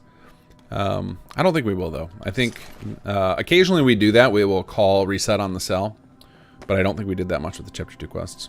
It's something I used to do a lot. And, you know, I kind of like it just to make sure that you always have something to do in the quest so that they're not just too easy. Was I supposed to play that? I don't know.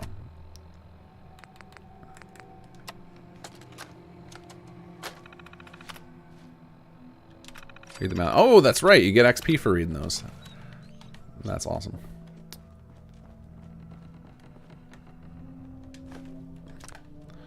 That is not the droid you're looking for. Alright, play. Yeah, I forgot about this. We figured out how to give well, SAG figured out how to give little bursts of XP for reading holotapes.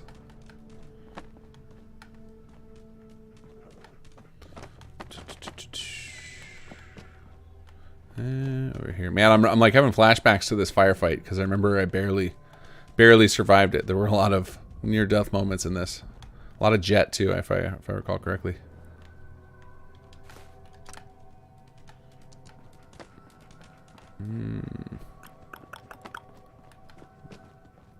Yeah, see, this would be much more exciting with some combat.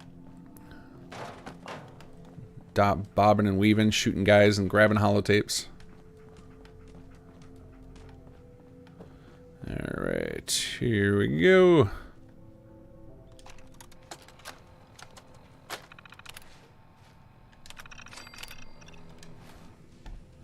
Alright, how many more do we need here? Whoa, what was that?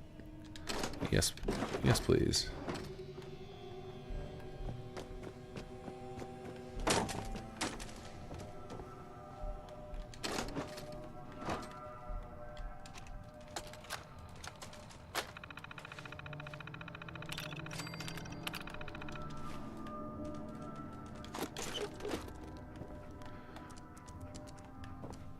I feel like sorry, Monk. My old play with Jet, that Let's Play, that was the first time I ever got into it. I never used chems before that because I was always so afraid of the penalties of the addiction in the game. I have used so much Jet. I do not think I have a Jet addiction. Where do you check that? Is it under stats? No. Oh, it's under the stat thing. Yeah, I do not. I think it would show up under your status, right? Or is it under here? Have I had a... Yeah, I have no Jet addiction. I don't know what the requirements are for it, like what makes it trigger, but I've used a ton of Jet and haven't gotten addicted to it. Or is that one that you can't get addicted to, maybe? Curator Gibbons. The Naked Raider. Okay. Oh, there's the judge's book. Cool. Oh, is that everything? I got it all? Awesome. Okay, what's the next quest? Let's get out of here. Go do the other one.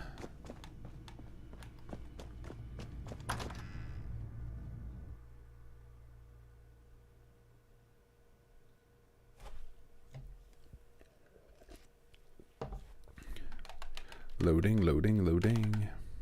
It shows up on the main stat screen under your AP bar. Okay, let me check that. I mean, I didn't see anything. Oh, it's on. Oh, it'll be like... So in the Pip-Boy, right? The stat screen on the Pip-Boy under your AP bar. Okay. Oh, this is a really long loading. Oh, I guess I'm going back into the Commonwealth. I was like, this is strangely long for how quickly I loaded in.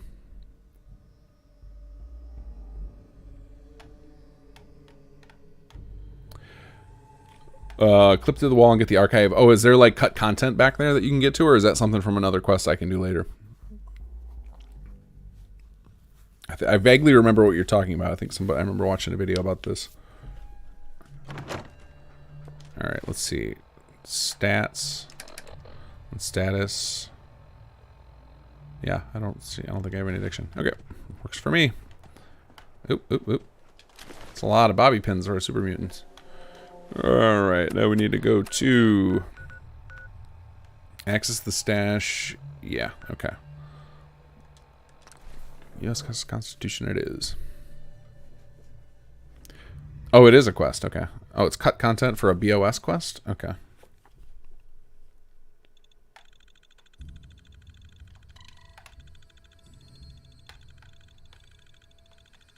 My brain's like in settlement management mode right now. Now I just want to like go fix all my settlements. After spending all that time in Oberlin, it's like, now I want all my settlements to be that nice. Alright, how are we... am I still in God mode? I would not be shocked if I am. Yep. Well, good thing we didn't get any combat. And that also makes me think I should drink some of that delicious Nuka-Cola I found. There we go. Yeah. Oh, I guess we should take some Rad-X. I have tons of it. Before I jump in the water here.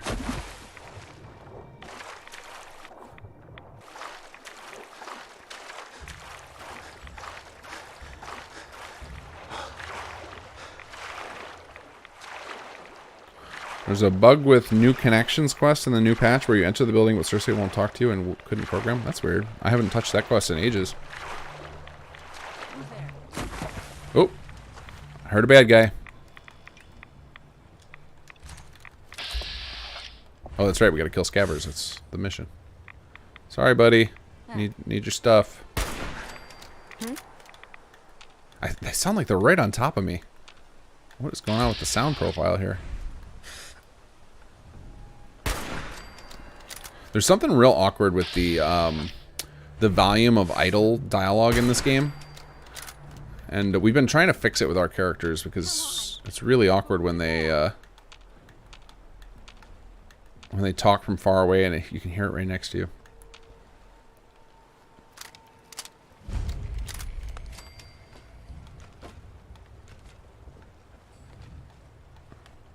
What? Whoa! There's another one. I wonder why why did it give me credit for clearing it already?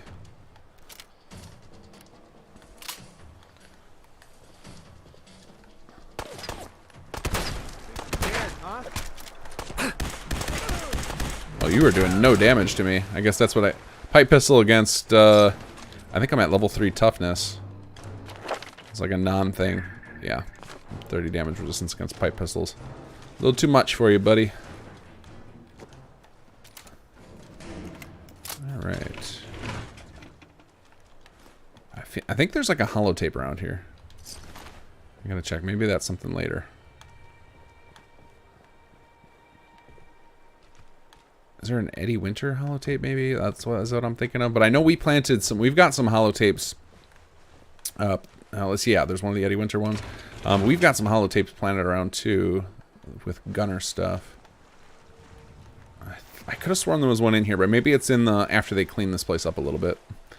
Clean it up, air quotes, because they can only do a little bit of a job. Anytime that we do edits to the exterior cells, it's pretty minimal because we can't mess with the nav mesh out here without causing some serious compatibility issues. Hey, some jet, I'll take it. Oh, hey, I haven't had a new piece of armor in a while. Braced right arm. What do we think? Plus 10 damage resistance, same.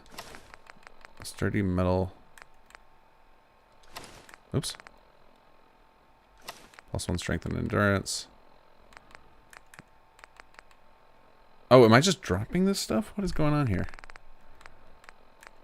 No, I just wasn't using enough equipment. Okay. Right arm. 10% reduction and I guess I'd prefer that. Okay. Like I said, I don't know what I just did, but I feel like I just gained some free equipment there somehow. Maybe I just had an empty armor slot on that whole time. Here's what we're looking for.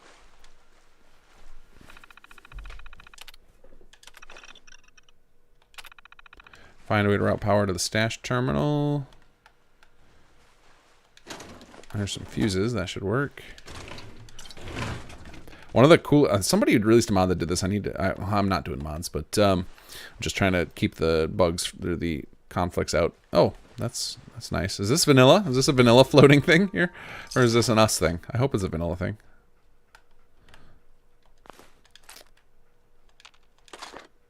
And I was just about to tell a development level in the story, and I got distracted by Floating Man. Balanced on a cardboard box.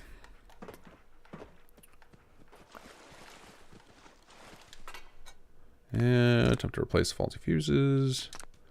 There we go. That's weird. It didn't take them out of my inventory. I wonder if that's a little bug. Again, that's one of those positive bugs. I don't mind because it's not taking away. It still works, and if it's not taking away resources, not the end of the world. All right, power up unit and activate unit. That sounds deadly. With all that water out there. We should have done that. Made it so you jump in the water after that, you die. You have to think to go up here. That would have been a pretty fun little Easter egg. Oh, there's no way out. Oh, I guess we couldn't do that. Alright, where is our Protectron army? Hey, there it is. Hey, guys. Move along, citizen. Yep, no problem. Take out the trash, please. And then, yeah, we just got some of their pods. Awesome. Alright, let's go turn these guys in.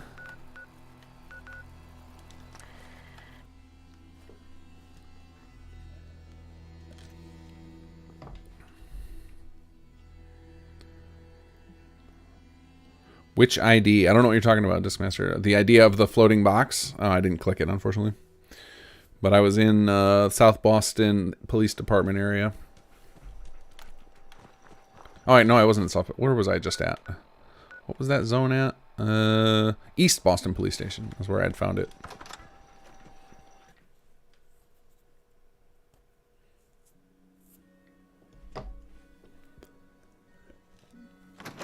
No scope. You unlock the municipal plot after quest 10, I think it is, in chapter 1, or you can cheat it. You can if you go in the city manager holotape, you can unlock stuff whenever you like. Not now. Hey, I'd love to chat, but can we do this later?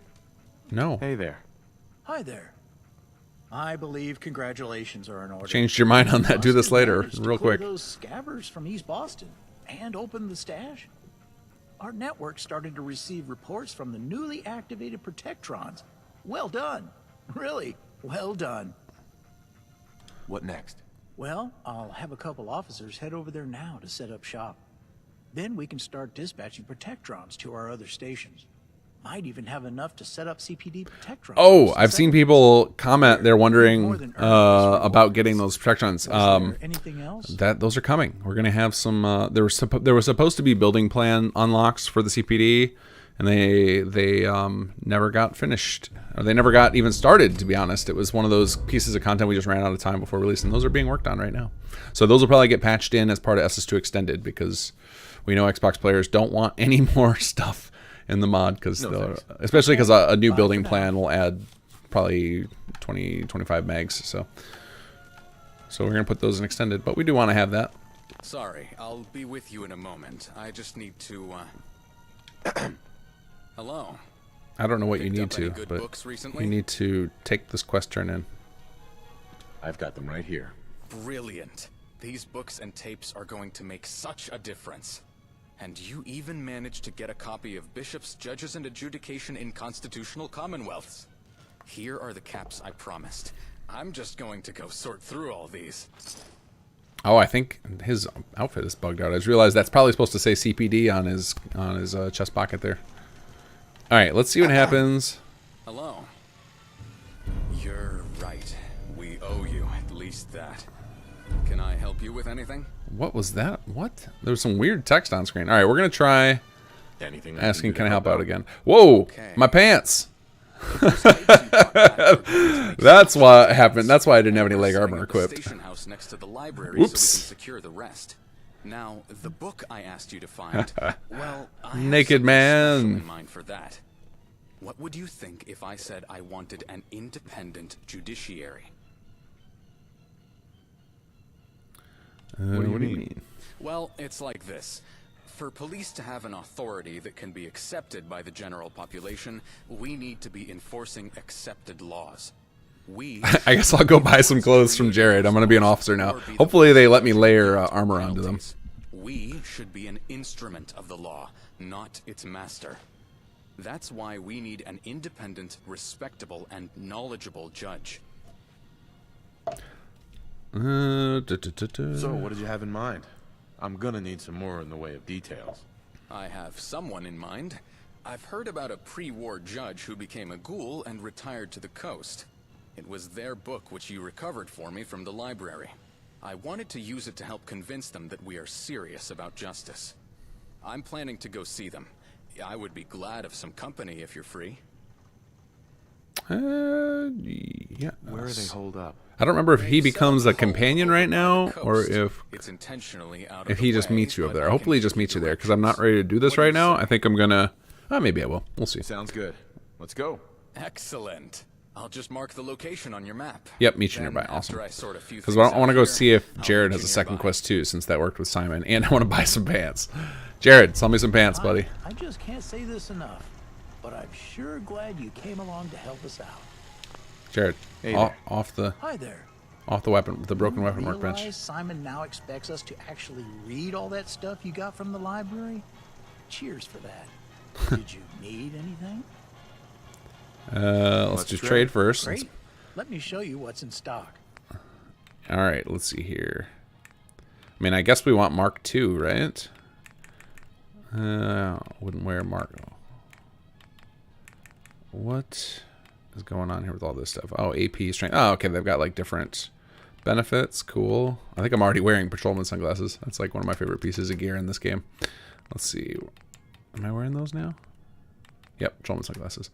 All right, so I'm assuming that I'm not going to be able to wear. Does it show you that it doesn't show you the slots in here? The inventory system for equipment is so weird in this game. You would think that, like, I would love to have. I want an inspect that shows me it on my character. That's what I'd like to see in Starfield. Just a little quality of life feature. And I want to see what slots it uses from here. I think they added the slot thing. I think they made the slot improvement in 76, if I'm not mistaken. Maybe I'm wrong on that.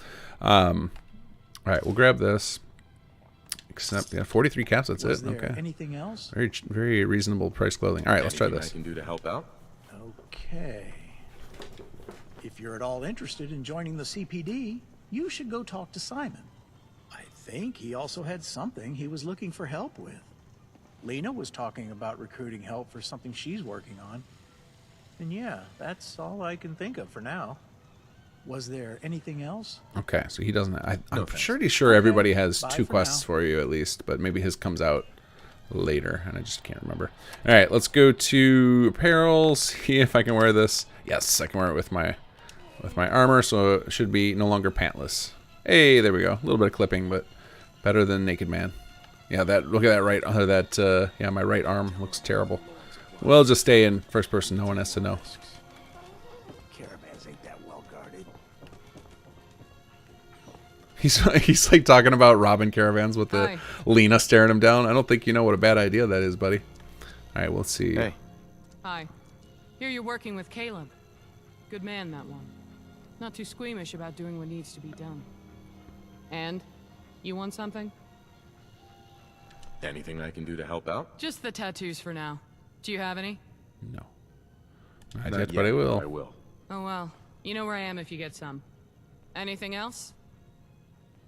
Nothing right now. Good. I have things to do. So I wonder if it might be they have to do the quest with the judge before you get her next quest.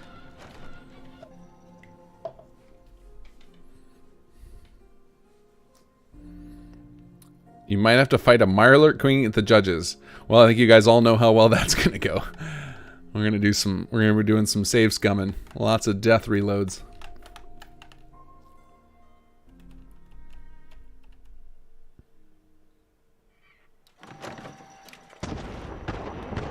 Let's talk when we get to the judge's place. Oh, odd. You're the one who started talking, and what the hell was that sound?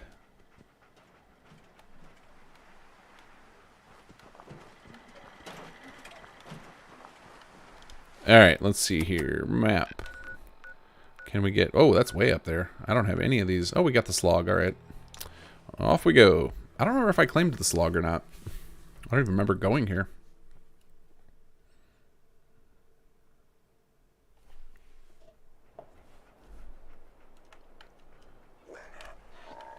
Alright, let's see here. Do we own this guy? I don't think so, because I would have built a basic city plan. Nope, that's not what I wanted. Yeah, aren't allied to the settlement. Okay, so I have a quest for them. I could take it, but I'm not gonna right now. We got enough half-assed settlements set up right now that I need to go manage before we bother adding more to the empire.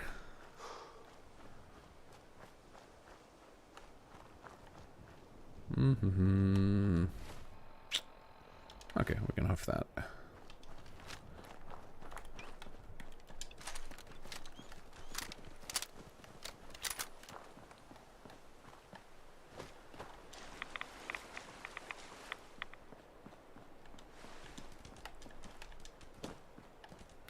There's a death claw. Uh-oh. Wait, what's a death's law? Is that like coleslaw? Is that is there a cooking recipe for that? Oh yeah, I still have hostile takeover I could do.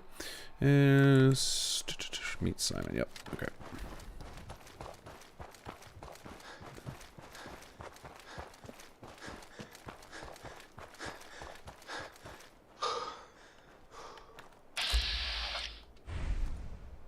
Hello, Mr. Blugbug. Uh-oh, he spotted you, dog meat. Oh god. Why did I do so little damage? Man. Oh god. Ooh, wow. I've never been in a Pip-Boy while hit by the blood bug stuff. Alright, we need some Red X. We need some water. We need a stim pack. Yeah, probably right away too while we're at it.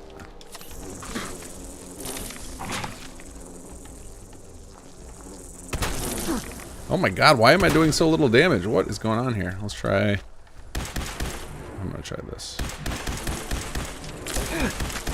I'm not sure that that's much better, but at least it rapid fires, so... No, don't want any of that. The other one ran away? Alright. I accept. Oh, wow. We're right over to here. Didn't realize how close we were to this thing.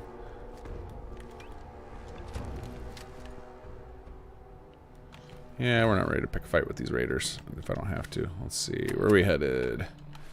This way.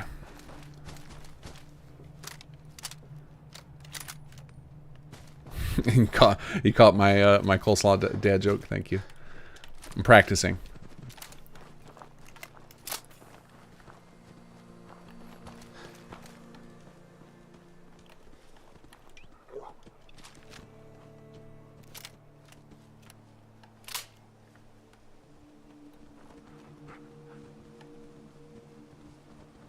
I feel like I can see somebody in that building. And they must be a friendly, because it's not...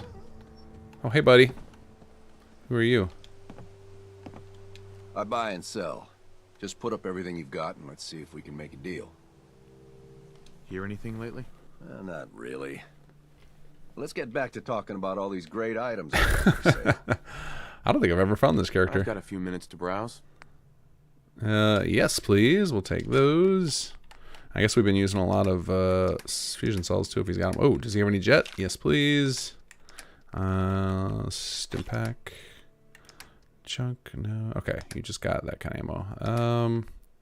I don't think I need shotgun shells, but I guess I can just check because I'm in my ammo or in my inventory. Let's see, we're not using 10mm. I could even sell that pistol. Yeah, we'll hang on to it for now. You can go away. There we go. 5mm ammo. Took care of the bill. Here you go, buddy. Not that I need to skimp. I got 2,500 caps laying around. All right, here we go. Oh yeah, I got plenty of shotgun shells.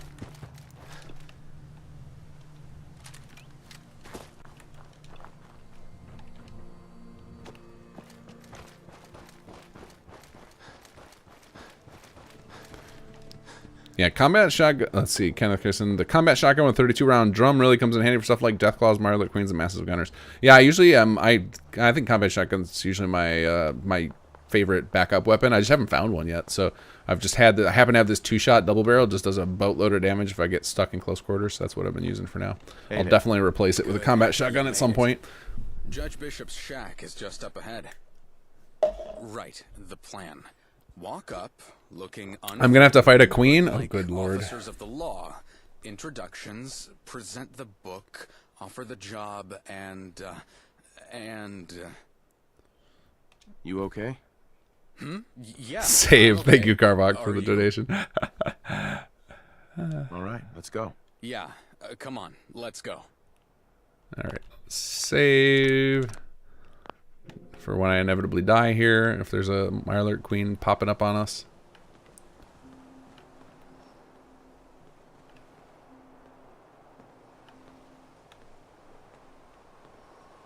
Oh, here she comes, pointing her gun. This is private property, so turn yourself around and no one gets shot. But, ma'am, we're here to... So just consider that the person who does this voice did Little Shandy that we saw at the beginning of the stream. It's nuts. Get one up on me. No, ma'am. But as well, we're here to help. Well, we gotta try that. Off me, or you'll regret it. Okay. So you're a tough nut too. I'll lower my gun and hear what you have to say. But wait, I left a combat shotgun? Aw. Ma'am. I didn't realize that was a combat shotgun. I remember seeing something there, but there was a big gun. We need your expertise. We need Judge Bishop. You need Judge Bishop? Now there's a name I haven't heard in a long time. Police? Now that's another one. Ma'am, we're building the force back up. But without an independent judiciary, we're little more than vigilantes. And you think that bothers me? Maybe this land needs more vigilantes. Bringing law to the wealth. Might as well try to mop up a river. I give up. What would it take to convince you? I'm a decrepit old woman. Career and family long gone. Living a peaceful life with this great view. What do you think could possibly shift me? Well, ma'am, I did bring you this. Well, I'll be. This is a blast from the past and no mistake. Where did you... Yeah, let Simon talk. We've secured Boston Library, and we're set to ensure our officers know about the law. That book's author wanted everyone to see justice done right. Yes, she did. But that was a long time ago. You understand the word independent, don't you? Yes, ma'am. An independent judiciary would need to be just that. Not just someone to rubber stamp your actions. Yep, just let Simon talk. Yes, ma'am. I'll think about what you said. I'll be checking up on your deeds, and I just might. No promises, though. Now let me have my peaceful view back. You're making me feel old with all these yes ma'ams and ancient books. Yes, ma'am. Hope we meet again soon. I'm waiting for this queen attack to happen here. All right, let's save again. Is she gonna trigger it? Because I think she actually walks down to enjoy her view. What do you think, Simon?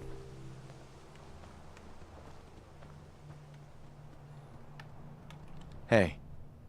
Wow. Thanks. I couldn't have gotten going without your help. I think that went well? Well, I don't want to fight the queen, Karvak. I want to survive. You did drone on. What do you think? I have a good feeling that we'll be seeing the judge again. Just need to keep the CPD on the right path. Well, thanks again. And I hope we'll see you again soon back at the station. Bye. Okay. Where did she go? She was standing there for a second and then she disappeared. I wonder if... Oh, there she goes. Just AI silliness. Anything we can steal from her? You got anything for us, Judge? What do you think? No, just a bed on top of a fridge. That's fair. I mean, I don't really want your roasted Marlark steak. I do love Nuka-Cola. I don't know. I think it's like an obsession I got from 76. Those were always good healing bits. Alright. Let's see here. Okay. I think that's a good place to stop for the day. We'll go... Let's see, where am I going to go for that? I guess I'll keep ending at Sanctuary. That way, if I happen to catch on... Oh man, our happiness is tanking hard. If I happen to get on early, and then I'm ready to go for some settlement tinkering. So we're going to switch gears and go into engagement modes. If you guys got burning questions you want answered, you want to just shoot the breeze with me for a bit, I'll focus on you guys now instead of... Hey, look at that. We got our delivery. 3 nuclear material. That's moderate. Psh, get out of here. What a terrible roll. 308 leather, 231 plastic. Right on. Dropped off Roboland Station. Okay. And then it should drop off the Mark 1 beacon too, so I can go back there and pick it up and use it again, which is nice. All right, let's okay, we need to go save LP day LP, what did I call these? Session, end of session. That's what I was calling them. Day 11, end of session.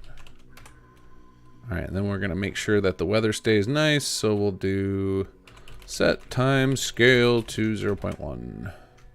There we go. Ah, that was nice. Made a nice chunk in the CPD and got Oberland all squared away. Because, oh, nope. I always make this mistake. I just plot myself right next to Hammer of Town, which nobody wants.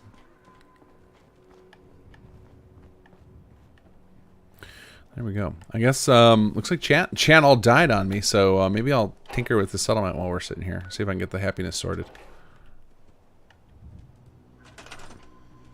It says we're on the rise, though. What's going on? We need another bed. Alright. I bet it's time to give some power to our multi-residential so they can actually upgrade. Let's see here. What's our generator situation?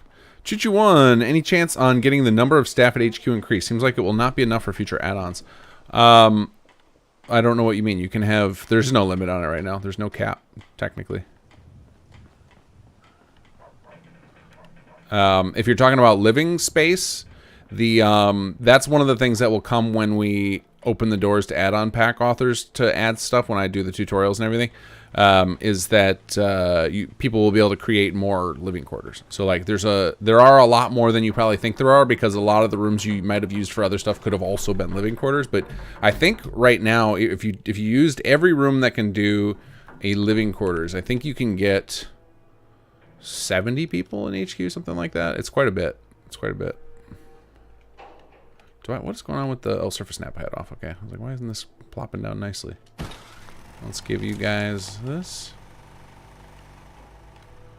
Villain left. Sorry, I'm just vegging out. Oh, no problem. I think you guys were chatting hard when I was mid playthrough, but I get it. It's also a lot later than I usually go. So before I switch gears onto this, so now I need water and happiness still. Oh yeah, because happiness is not nearly enough. That makes sense. That makes sense. Let's see. Did the writers account for Nora being a lawyer pre-war? I don't think so. I think because the vanilla game doesn't, so we didn't either. So we tried to, in general, when we have a question about how to handle something, we try to default to doing what Bethesda did. So that because our goal is just to fit in with the rest of the game. Let's see. The illusion. Would you think adding the modded armor changes to SS2, invisible armor, armor worn over most clothing, be within the scope of SS2 with a lot more variation in outfits? I don't know what you mean by that. If somebody wants to patch that, they're welcome to. But again, that's another. We just do what Bethesda did. I actually don't like invisible armor. I always hate that in games when like they just give you an outfit that looks like a thing. Like I love the jankiness of this layered armor and having all the disparate pieces. Like I wish all outfits just supported that. That's what I would prefer. It would require a lot more work from artists to do that, but that's how I prefer it. Let's see here. Yeah, Chuchuan, I meant more living space. I used all my rooms, yes. One of the things we had planned is like, I don't know, how many people are you up to, Chuchu? Did you fill out the middle floor too? Did you do the office level? Like, if you do that, there should be there was quite a lot of living space there. A lot of living space in the upper balcony offices, though that's also where a lot of the department head rooms are, so you were forced to make a choice there of like, do you want it to get extra living space or do you want to have department heads? But yeah, it's meant to make you make a choice, and then we figure add-on pack authors will be able to fill the gaps and make it more expandable when we get to it. We also are talking about with HQ, and I think this is going to be one of those things that might end up getting cut, or it will be added in a patch without story content to match. We had been talking about having a story thing where Mansfield would send you off to get vault excavation technology, like from maybe from Vault 88 if we wanted to parent that, or we could, you could claim it. They obviously have it because we know it's in Vault 88, but we could get it somewhere else to where you could excavate another layer underneath HQ, another floor down below that you could unlock. That we would have more places for living quarters and stuff. Because I know it's always a tough choice if you want to get up to a fair number of people. Let's see. Quester WI. The gunners took Jake. Am I going to lose old Paul gun? I have never run into the courier. I think the courier comes... I don't remember when the courier comes, unfortunately. For me, it came right between... It came after I rescued Jake and right before what you're talking about happened, before old Paul. So I had like a real limited window to actually go get that gun, which was weird. Like I think we would time it a little bit better. We might have to look into the triggers and arrange so it can happen at a little earlier, so that there's less opportunity for people to miss that. Because the goal was actually not to make it so that you could miss that quest. The goal was to make sure that in chapter 2 people had another chance to go visit old Paul and remember him. So people who had forgot about him from chapter 1 and who had come back chapter 2 would still feel some emotional impact when the old Paul moment happens. Because if you forgot about him, then in chapter 1, because you had played it a year before, then having him die doesn't have much of an impact. Spoiler alert. But so that quest was kind of our draw. But I think it has too limited a window. I think you have like one quest with a timer within to do it, and if you don't do it right away, you kind of get boned, which wasn't the goal. But it might have just be that's an unintentional way the flow of our quest lines go, is that we keep you so busy from MQ14 till 17. So from picking up the pieces until Dark Horizons, that's all like one big block of content. Which is rare for us. Usually we do the gaps in between the quests so you can go play with settlements. But that was kind of like that action-oriented stuff. And like if you go from chapter 1 right to chapter 2, you get to pretty much rescue Jake immediately, as opposed to for everybody who played through chapter 1 before chapter 2 came out, you waited a long, long time. And so there's it could be that the quest at the courier only unlocks right at the end there after Jake is taken, and then you can't, and then you only have for like 2 quests to do it in. So yeah, which is a little too tight for me, but we'll have to I'll have to go look and see. I actually don't know what unlocks the courier. Let's see here. Darren Lawson Hosking. Question: you spoke about having realistic NPC, i.e. walking to pick up salvage missions. Does that include raider attacks if you're not present, or is it still done on a roll? Our attacks are not done on a roll, but the raider, that's the vanilla attacks, those are, you know, obviously that is how it is. But the gunner attacks, those are not done that way. When we do the chapter 3 content where we'll have more assaults and stuff, we haven't figured out exactly how we're going to do that. We do know that if we do have to resolve any some of that stuff you have to do with the die roll, because you can't have off-camera things. Certain things can't happen off-camera. So like travel works because if you fast travel over there and you load into the zone, the game tries to calculate where the NPCs should be on the route and will teleport them. But combat can't happen off camera, so it has to be calculated with just like numbers behind the scenes. Bethesda does a die roll that I think nobody is happy with, because even if you max out your defense, the best you get is a coin flip. So what we've been talking about for chapter 3 stuff, when we are forced to do off camera battle resolutions, is to do like a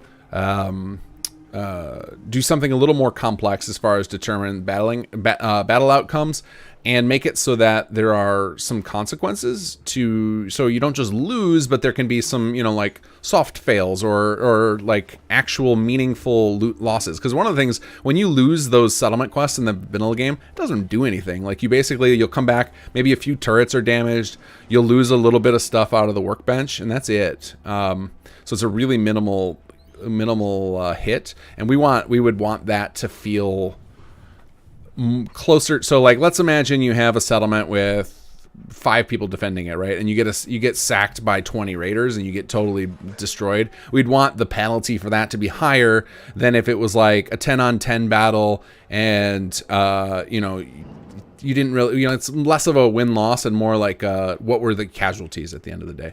So, you know, you took out, so it's going to be like a rating system sort of is the goal on paper. We haven't finished it yet because we got to port all the Conqueror stuff for chapter 3 and then improve it. And so one of the things on there is to make a more satisfying off-screen resolution, and those are some of the ideas we're toying with, of some sort of rating system and some penalties that are a little more interesting and more visible, because it's also, you don't even know that those are, I bet most people, this is me saying that you lose some stuff in your workbench is probably the first time you have ever heard that, because it's not clear that happens. It's just, I know it happens from the code. Discmaster, though I've only looked at the police station and the neighbor shed, none of the crates seem out of place so far. Okay. Yeah, it was like the building that I did the terminal in, it was like next to I don't remember what building it was, unfortunately. But it was like a warehouse right next to that police station, and it had like a cardboard box floating in the air with a body on top of it. Starmike, any chance of getting ASAMs moved back to the MISC tab like in SS1? No. So one of the reasons that they're like that is because they are using, or they're scrappable to get back the junk, and so that is why they're on that tab, on the junk tab. So it ends up working out better when things, we've found that things end up working a lot better in the junk tab if they're used for construction. They just work better in the game. Let's see. Perry King, my Sanctuary has a power of 999 but shows red. Is it possible to use that much power? No. So anytime you see a 999, that's a UI bug. It means somehow you've managed to get a negative number in your settlement. So that was really possible in SS1 because we did a lot of negative numbers, but I got rid of all that in SS2. It doesn't do any negative numbers anymore for except the virtual resource system. I think you can occasionally get a UI bug where it shows a negative number. And you might actually be able to get negative in the virtual resource system depending on how people call the code. I haven't done a deep dive in places people have used the code for the virtual resources, but those all of the ratings stuff in the settlement, so food, water, power, defense, and beds and happiness, we don't use negative numbers anymore. And if you end up with a negative number, the HUD bugs out and shows 999. So that's what that means. Let's see. The illusion. The slots issue you mentioned earlier is what modded armor changes. I understand the visible armor thing, though. Choo-choo 65, I think. Okay, yeah, that's pretty much where we would expect. I think the goal was to get people around 70 people right now, and then when we finish Chapter 3, we'll be adding in at least one more new section you can build some stuff, possibly 2. But end game goal, when we figure when you have access to all of the HQ spaces to build, and then when we unleash things to add-on pack authors to build, we're aiming for 100 people that you should be able to support comfortably in HQ. And you know, you could push the limit over that. I think because we're going to use a single array, it'll be like a hard limit of 128 people, but there'll be a soft limit with, you know, you're going to want other stuff in there. If you use all your space for living quarters, it's not going to be particularly exciting. But I imagine some add-on pack authors are going to look at some of those rooms and be like, we can cram 40 beds in here. And that's fine. I don't care. If somebody wants to release that, that's fine. That's just not what we did by default. Just Reds. Any plans on New World Space mod? Definitely not. Those are too much work, and those rarely ever get finished. Or sometimes they get finished, and then they get critically destroyed or have weird sex lizards in them.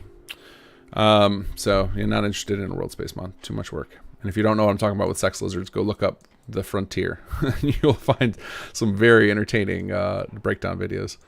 Kenneth Creason, as a retired veteran with 30 years in the U.S. Army, I always go with the combat armor under my XO2 power armor. Does armor stack with power armor in this? Because I know in, maybe I was wrong. I'm pretty like 99% certain that in 76 it didn't stack. You would take off your armor while you were in power armor. Does power armor and combat armor? I'm saying power armor and any like regular armor stack in Fallout 4? I don't remember.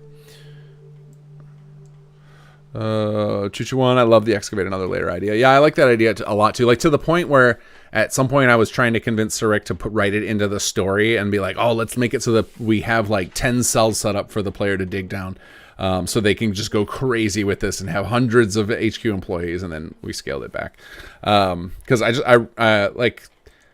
I'm at a point right now. I just did a dev update video for the high-end Patreon users, and I'll talk a little bit about something that I mentioned to them. So my plan had originally been to get the HQ Builder's Toolkit stuff out before the end of February, but as I started working on once we got the major bugs fixed and I could start thinking for real about the post-launch content, and I got it all laid out on paper, I realized there's too much missing from HQ for me to, like, if I release the Builder's Toolkit update and show you guys how to build stuff, and then after that, then I release all the features that are missing, then a lot of people are gonna regret the stuff they released for HQ. So now I'm gonna wait until after I do the big HQ patch. And unfortunately, because HQ is indirectly tied to the city plans, because city plans, not only do they, are going to be, for a lot of people, they're going to be the primary source of resources, and city plans are a little janky right now. I think a lot of people have seen all the weird issues and bugs with them, and they're not very hands-off, as you saw with Oberland. That was a city plan, and I had to spend a half hour to really make the thing functional.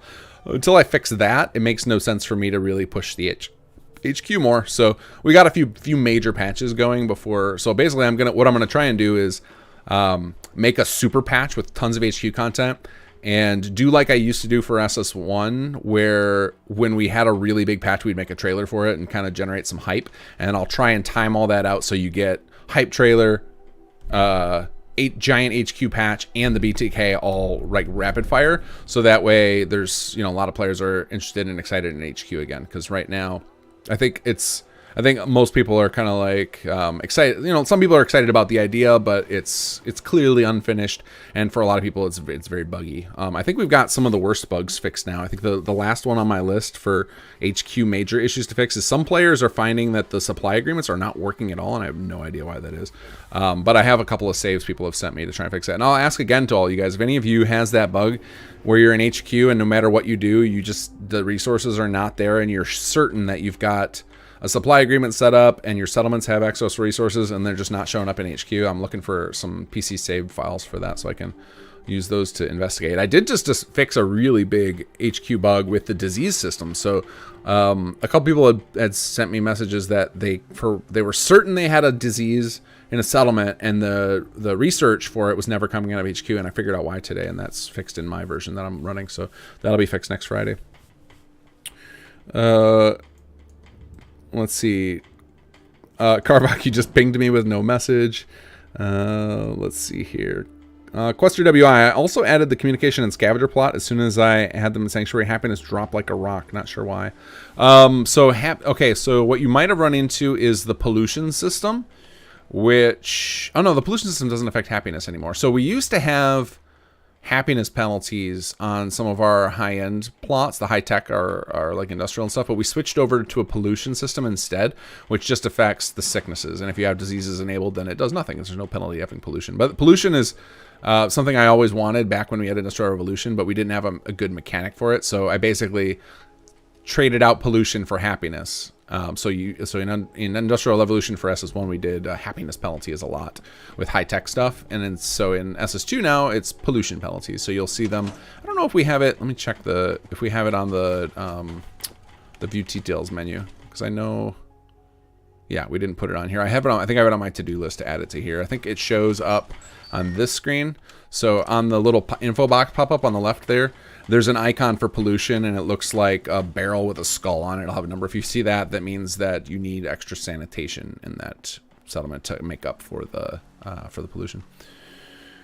Most of the time, though, you would only need one sanitation plot in each settlement to mostly protect you from diseases, which I need to go through and do on some of myself. I really do need to just take a stream or take a day when I'm not streaming and spend hours getting all my settlements fixed up, because they're all kind of train wrecks right now.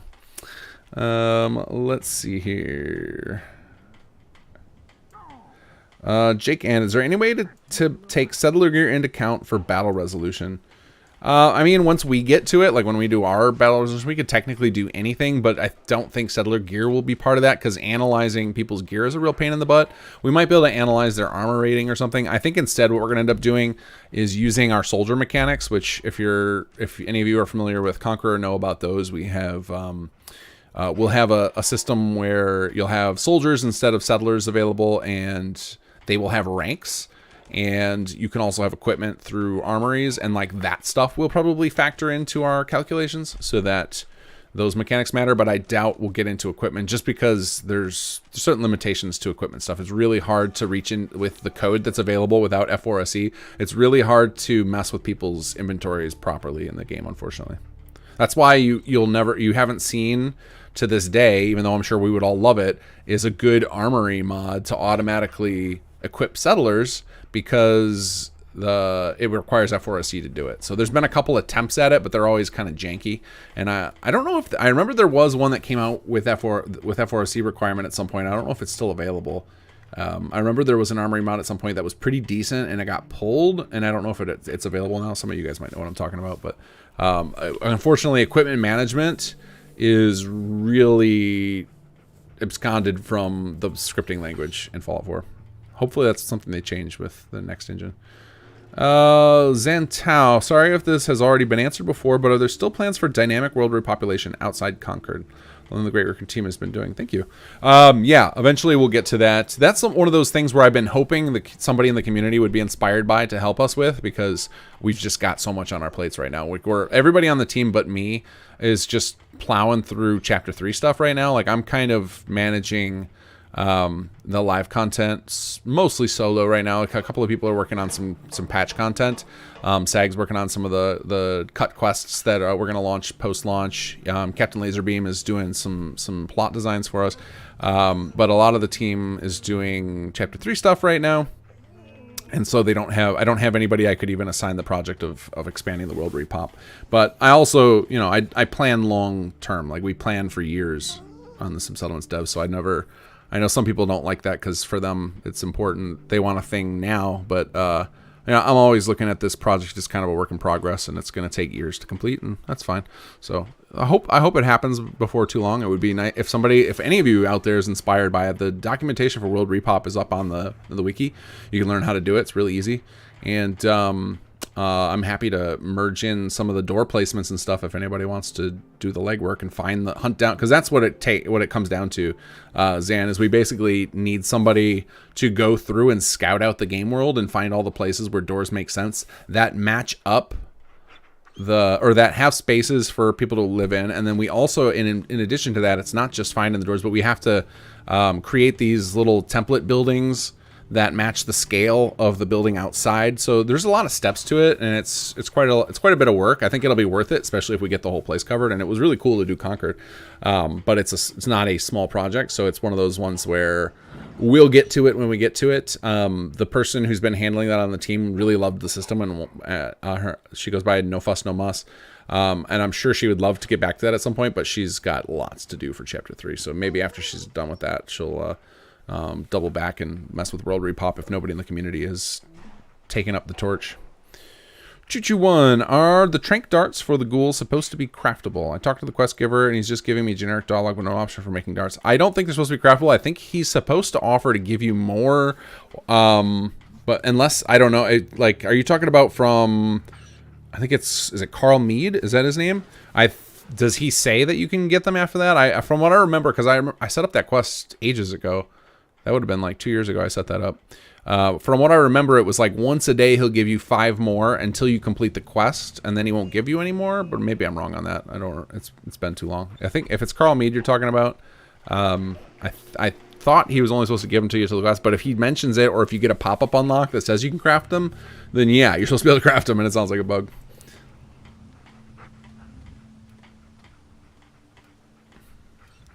Let's see, Jake Ann. No armor doesn't stack in power armor, but there's a mod that does that. Ah, yeah, cool. Let's see, Carvac, city plans. It is important that the plans do what you want, and the builders like me have it so a settlement does a thing.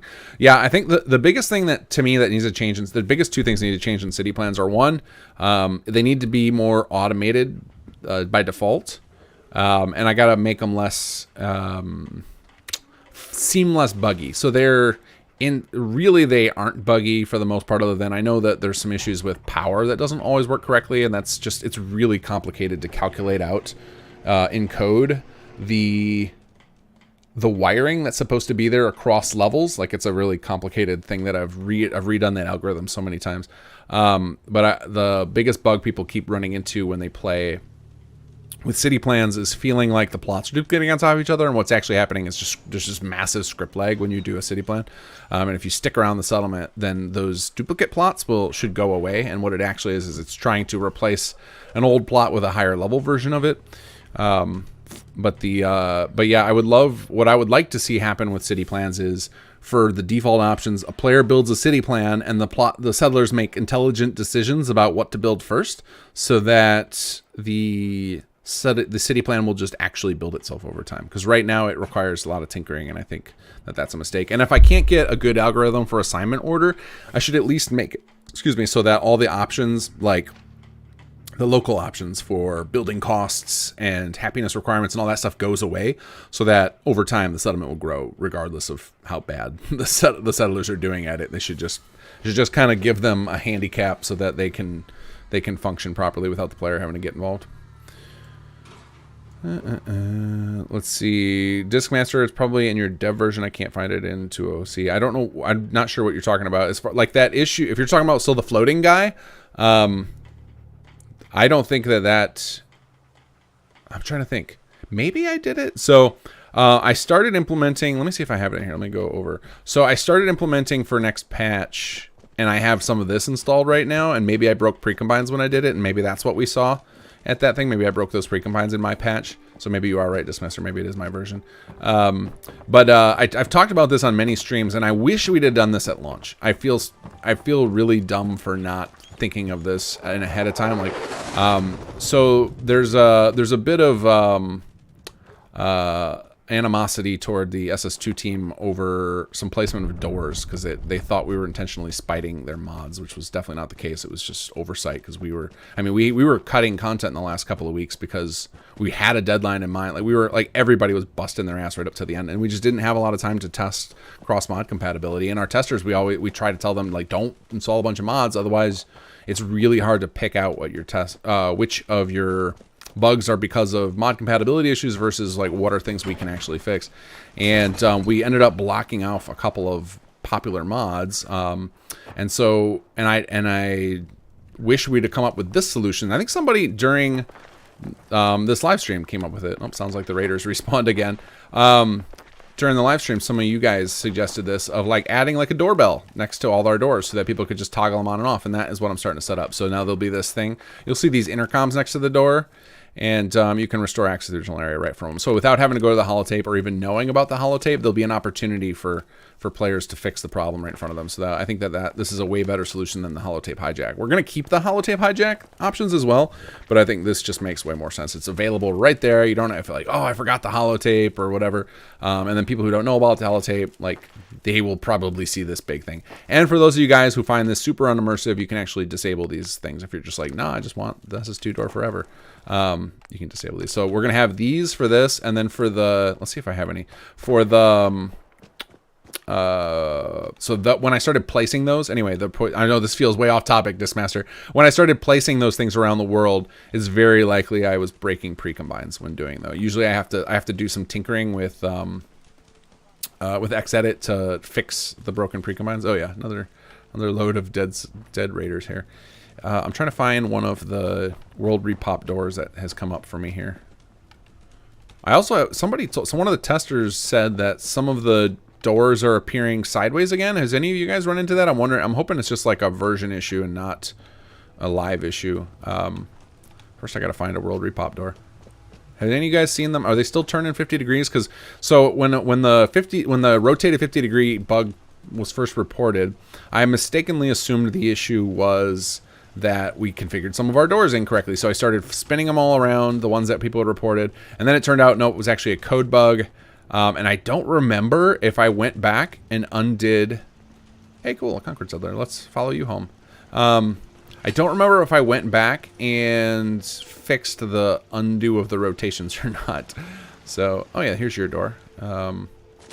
So let's see. So unfortunately, it looks like the lantern is sunk in the wall, but generally there's a lantern next to these doors, and that's going to do the same thing as that door access control. It's going to allow you to disable our doors, and it'll even allow you to just disable them entirely, like the invisible marker that represents this door too. So that way, if you have one of those interior mods that's already doing this and you'd rather have that content, you can get access to it. Or if we happen to spawn a world repop door on a quest from on a space that's using a quest from another mod, which is going to be very likely if we go across the whole Commonwealth, I think it's really important that people don't have to dig through a holotape to get access to that. So I'm glad whoever suggested that, kudos to you.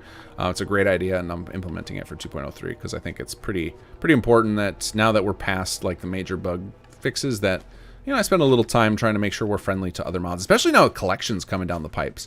We don't want to be kicked out of collections because this is one of those side effects, and I think something a lot of mod authors were afraid of, and was legit, of that collections are going to have a huge impact on mod authors, because you're going to have to be very careful to be friendly with mod collections, or you're going to lose out on a ton of downloads, because a lot of players are going to start relying on those collections, if not from and even if collections end up being just kind of an introductory thing where some people start using those as their first shot at modding. That's still where they're going to get their starter mod list when they start branching off to make their own lists, or for people who use Wabbajack, same thing. But I think the mod collections are kind of like a super user-friendly way. They're going to be they're like easy mode modding that people are going to rely on. Like I think next time I play Skyrim, I'm just going to use a Wabbajack install. I'm not going to bother searching for mods. So if anybody who's mod who didn't catch the eye of a mod a collection maker, their mods are just going to get way less eyeballs on them, which is, I think, just going to be the new norm, unfortunately. Okay, that was a huge tangent, and I was like, oh, I got a little sad there. But anyway, I think it's going to be a net positive for the community, because you're talking about people getting better habits to try and make sure that their mods are more compatible. And like, even it's working on me, and I don't have to do this. Like I think we will have a player base for SS2, whether or not I do something like this. But it's important to me. I wanna be as friendly to as many players as possible. Especially, I love to make sure we have a good first experience for everybody, so that when people first experience the mod, I don't want them to go away feeling pissed or feeling like everything's jank. So let's see here. Darren Lawson Hosking, any chance on getting some one by one plots in the SS2 base instead of having to use Fava Lebulus? I think the only one we have right now is the Marshall checkpoint, and I think we have one more coming in extended. But yeah, no, 1x1s are not something that we were super interested in doing on the team. We did, I like 2x2s the size the best. It gives a nice balance of, it doesn't take up too much space. And we have lots of room for animation markers, and you can squeeze 2 floors on a 2x2 comfortably. So those are the size we chose. But between us trying to cap the amount of hard drive space we use on the core mod and just the workload, I mean, there's just so much work involved in those building plans, and there's such a healthy add-on pack community, it doesn't seem necessary for us to branch into there. So yeah, we're not going to be putting more in that in the 1x1s. Chuchu1, I may have asked this before, don't remember. Since Chapter 3 is combat focused, any chance of getting something like the armor camera thing, but for weapons? I don't think so. But I would be down for teaching somebody how to use the... So I, like most stuff in SS2, I over-engineered the code, and the outfit system, technically, the camera, you could technically hijack that code and make it work with weapons. So I could see somebody tying that into some like HQ upgrade, and you know, maybe somebody, once we give the keys to the kingdom and allows you guys to make your own rooms for HQ, you could do like a weapon manufacturing facility and have HQ able to produce copies of weapons. Like that could be really cool. Chuchu1, I know that armory mod, an F04 update broke it and it never got fixed. Yeah, okay. That's a bummer. Just Reds. Will Chapter 3 have elections quests? Like the story changes depending on who you and your settlers elect. Not exactly that, but we are doing some stuff that will allow you to have some impacts on... I'm trying to say this without spoiling. There will be some stuff you can do to make it feel like you're choosing how the world works, I guess, or how your gameplay works. And it will somewhat involve other people, so not exactly voting, but there will be some stuff where you can have some impact on things that might qualify for like government level stuff. Quester WI, I think this mod you were thinking of about settler armor, SKK combat settlers. No, it wasn't SKK. SKK stuff he always fixes and is always up. It was something before SKK. I don't even know how. I've never even used SKK's combat settlers. I don't know how that works. But I know that the mods that you could individually like decide, okay, I want all my settlers to, or I want my settlers to take all the equipment I put in this bin and distribute among them, or I want to be able to decide all my settlers are going to wear this combat armor I put in this stuff in this chest or whatever. There was a mod that did something like that, but it's always been real janky without F4SC. Chuchu1, yeah, Carl Mead. Oh man, have I been blabbering on that long that I'm just now reading your line about Carl Mead? No pop-up, but he keeps mentioning he saw ferals here. We should bring them in, even though the quest is done. So I thought you should catch more. Yeah, I feel like there was something more with that. If you've got it, Chuchu, I don't remember if you have access to the. I think you do. You have access to the Git. If you want to post a reminder up there for me, I'll take a peek at it, because I vaguely remember there was a way to get more, but I can't. If I run the CK while I'm streaming the game, my performance is going to tank. Also, I don't want to accidentally show you guys Chapter 3 stuff too soon. Let's see, Mod 142 vanilla power is buggy, but SS doesn't check switches are on. I'm not sure what you're talking about. Discmaster, for my work, pre-combines is my problem, so it's on topic for me. Yeah, pre-combines are constantly a problem.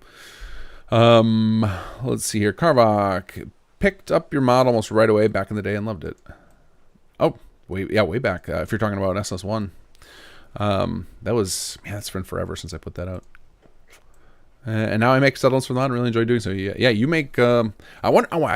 I gotta imagine you're, if not the leader on it, you got to be up there with number of city plans released. Mod 142, you are looting, but you made your final save and set showtime. Yeah, it's just a bad, like, it's forced habit. I can't resist looting. And I might actually go make another save just because we haven't done anything significant, but I did tinker with a little bit in Sanctuary, so I might go save again. We'll see.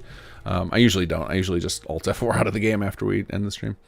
Carvac, have tinkered with plots, but it's just not my shtick now on it's an HQ or making something like Conquered yes, I don't know what you mean, but yeah, I think we've got a pretty healthy collection of building plans. I'm glad that took off. I don't think SS as a mod series would have gone nearly as far if we didn't inspire a bunch of add-on pack authors to make stuff. Because can you imagine, you know, how boring your settlements would look like if you just had the default stuff? I mean, I guess if add-on packs hadn't kicked off, I would have made a huge effort to just make a bunch of building plans myself, but then we wouldn't have as many code features. So I'm so glad as many people were inspired to do that. And same with city plans. I'm always been bummed that we didn't get the same fervor with faction packs, and now we really haven't seen any movement on World Repop. Now I don't know if that's just people are still working on it, or you know, I waited too long for the toolkit. That could totally be the case. I used to be a lot quicker about the toolkits, but because the SS2 is so much more complicated than SS1 or expansions ever were, that I've just got to spend way more time doing bug fix, like emergency bug fix patches after our releases than I ever did with SS1. Let's see here. Choo-choo-1, if 76 ever gets real mods, would 76 be something that interests you, or is it too little too late at this point? Probably too little too late. Yeah, I think I'm done with 76. I think because at this point now, Starfield's coming out. I'm 100% going to play that. I'm sure it's going to be a good game unless they secretly Fallout 76 did on us. But I guess we'll find out. They're gonna have to start doing like proper gameplay reveals in the next couple of months if they're on target for a November release. And then you know, I'll either be inspired to want to mod that next, or I don't know. I don't know what I'm gonna do, but I can't imagine being inspired to do 76. Especially like I think in the same way Bethesda talks about and clearly does take huge breaks between their franchise games. I think part of that is to refresh the excitement level on their team. You know, you take 10 years off of a game franchise, you're gonna miss it. In the same way like we do as players. You know, like we're just so hungry for another Elder Scrolls right now because Skyrim's been out for so damn long. And I'm sure their local team gets that kind of hunger too.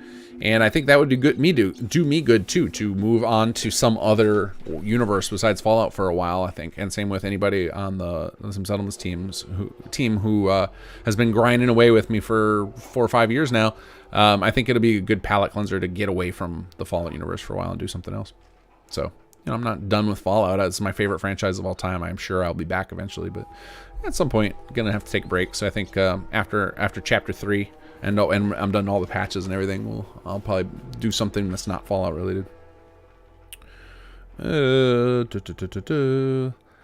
Carlock, give me the tools to make a Raider HQ or Raider town like that of Concord. Oh man, so one of my like dream things that I don't think is gonna happen would be to finish Jammer's quest line, port it to SS2, and give the Raiders an HQ at their endgame. None of that's, I mean, well, like there's a small chance we can finish Jammer's questline and port it to SS2, but the HQ is so much work. When I release the documentation for HQ, you guys are gonna think we're insane that we did it. It's so complicated, it's so much setup. It's totally worth it. It's like one of my dream features of having, you know, a central point to take all these resources and all this, give settlements kind of a higher purpose of like, oh, hey, we're building this up. You know, it's fun to see all the settlers, but it's like, hey, now we've built this like massive industrial complex. What do we do with all this stuff? And like, that's where HQ kind of serves the role. I'm hoping that the combat mechanics in chapter 3 also end up serving the similar purpose of giving, you know, an end game purpose to having grinded out a bunch of settlements. Yeah, when you guys start seeing how to set up your own, if anybody who tries to set up their own HQ, you're going to be like, Jesus Christ, I don't know if I got this in me. I think XV had the idea of like tiny HQs, which that makes it much more realistic, you know, because it's really the hard part of setting up HQ is getting each of the rooms set up correctly. But if you made an HQ with 5 rooms or something, then that takes away a lot of the work. But I don't know how many rooms we have in HQ, but it's a lot because we have 3 floors. I mean, it's got to be there's got to be like 60 rooms in there, maybe more. I don't know. There's a ton of rooms. Maybe it's not that many. It's a lot of rooms, and each of them requires a significant amount of setup to get working. But I think what will be super easy for people with HQ, and this is what I actually anticipate most people doing, is the room designs themselves are simpler than making a building plan. So I think when people see that part, that's where I'm hoping people get excited and get latched on, because creating a bunch of variations for rooms is super fast because there's no levels. So, you know, imagine for those of you who know how to make building plans, you know, imagine if you didn't have to, you know, set up your SCALs and extract or export and make NIF files for your levels. And then you didn't have to have levels at all. And instead you just decorate a room and then highlight your items and export, and then run a script to import them, and you're done. Like, that's pretty much what HQ rooms are about. It's like a one shot of decorating. There's not planning levels or anything like that. I mean, you can if you want to do upgrades. So like one of the difference between the HQ system and the plots is the plots are limited to exactly 3 levels, and that's it. And HQ rooms, you can create as many levels of upgrade as you want. You could have 400 levels of upgrades if you wanted. Like, the system's totally open. I don't think anybody's going to do that, but that's available. Choose you one. Oh yeah, obligatory nukes when question. Maybe post chapter 3. So like, there's something really, really cool that we're doing in chapter 3 that sets the stage for me to do those. I'll just leave it like that. So, you know, I'm not looking to, you know, after chapter 3 launches, I'm not going to be looking to like rush off from Fallout 4 or anything right away, because starting another project of this scale, it's going to take me a little bit of time to like get up the energy and desire and you know, make me forget about all the pain to get here. And there's not me complaining. I just like, it's just acknowledging reality of this was a lot of work to get here, you know, before I'm ready to start up another project. So I do find that working on simpler content for SS, like, you know, simple things like making building plans or just doing basic coding, like not the complex coding, things that don't, and all the stuff that doesn't involve like project management level stuff or big systems design is like super relaxing for me. Like, I love my daily bug hunt time where I just open up a GitHub report and I just figure it out. And like yesterday, to do fix the disease thing, it turned in, I started out with I was going to work on bugs for 1 hour. And then I ended up using my whole night for it. So it was like 4 hours of just fixing this one bug. And I was never bothered by that at all. I was never irritated. It was just like, it was therapy. And I find it the same way with like working on building plan designs. So I anticipate that, working on SS2 stuff after we're done with the team development is going to be like therapeutic. It's just going to be like my nighttime therapy. It's going to be kind of like some people, you know, might go play The Sims every day, or go play a 400-hour game, or like an MMO, you know, where it's like a game that is comfort food for you. You know, there's not a lot of challenge left in it, but it's just nice. I think that's what SS2 is going to end up being for me. It's going to be my comfort food little nighttime projects for a very long time. I am Elephas. If TES 6 ever has settlement building, will there be sim settlements for TES 6? I don't know. I imagine we're a long ways off from that still, but I really love TES. But I never got inspired to do much modding in it. Like, I've opened the CK and tinkered a little bit and made little mods for myself, but I've never, it doesn't get me quite the way Fallout does. So we'll see though. I've been considering tinkering a little bit with Skyrim to see, like, not spend a lot of time on it, but just, you know, spend like a day to see, you know, digging through the files, because I know enough about the engine now that I could pull some. I was like, how much of sim settlements could you put into Skyrim? Not like actually do it, but just like looking through the code and looking through what's possible. Like, could you get plots working in Skyrim? I think you could. But yeah, I'm really excited to see what the new engine brings, because I love modding Fallout is so easy now and so second nature that I'm excited to see what another game engine will be like from like Creation Engine 2 from Bethesda, and see how much of that stuff carries forward. And that'll be real exciting to be on like the ground floor, because I was a little late to the party with Fallout modding. So like, I didn't do any modding before they had the official tools, and then even once they had them out, I think they'd been out for quite a few months before I released Salvage Beacons and got into it. It'll be fun to be like on the front lines and developing like pretty significant mods in the first you know, a couple of months after a game releases. Like, that sounds kind of enticing to me, and I could see it'd be fun to do that for Starfield and a TES game. But, you know, something at the scale of Sim Settlements, I gotta be really into that game. Like, I adore Fallout 4. I love pretty much every direction they went with this game. I love that they added settlements, obviously. I love that they did the voiced player. I love all the improvements they did to I love that they, like, now you can actually fly in a vertibird and man the gun, and the way the power armor works. I would say I am definitely not a fan of power armor being everywhere and being super easy to get. That part I don't like.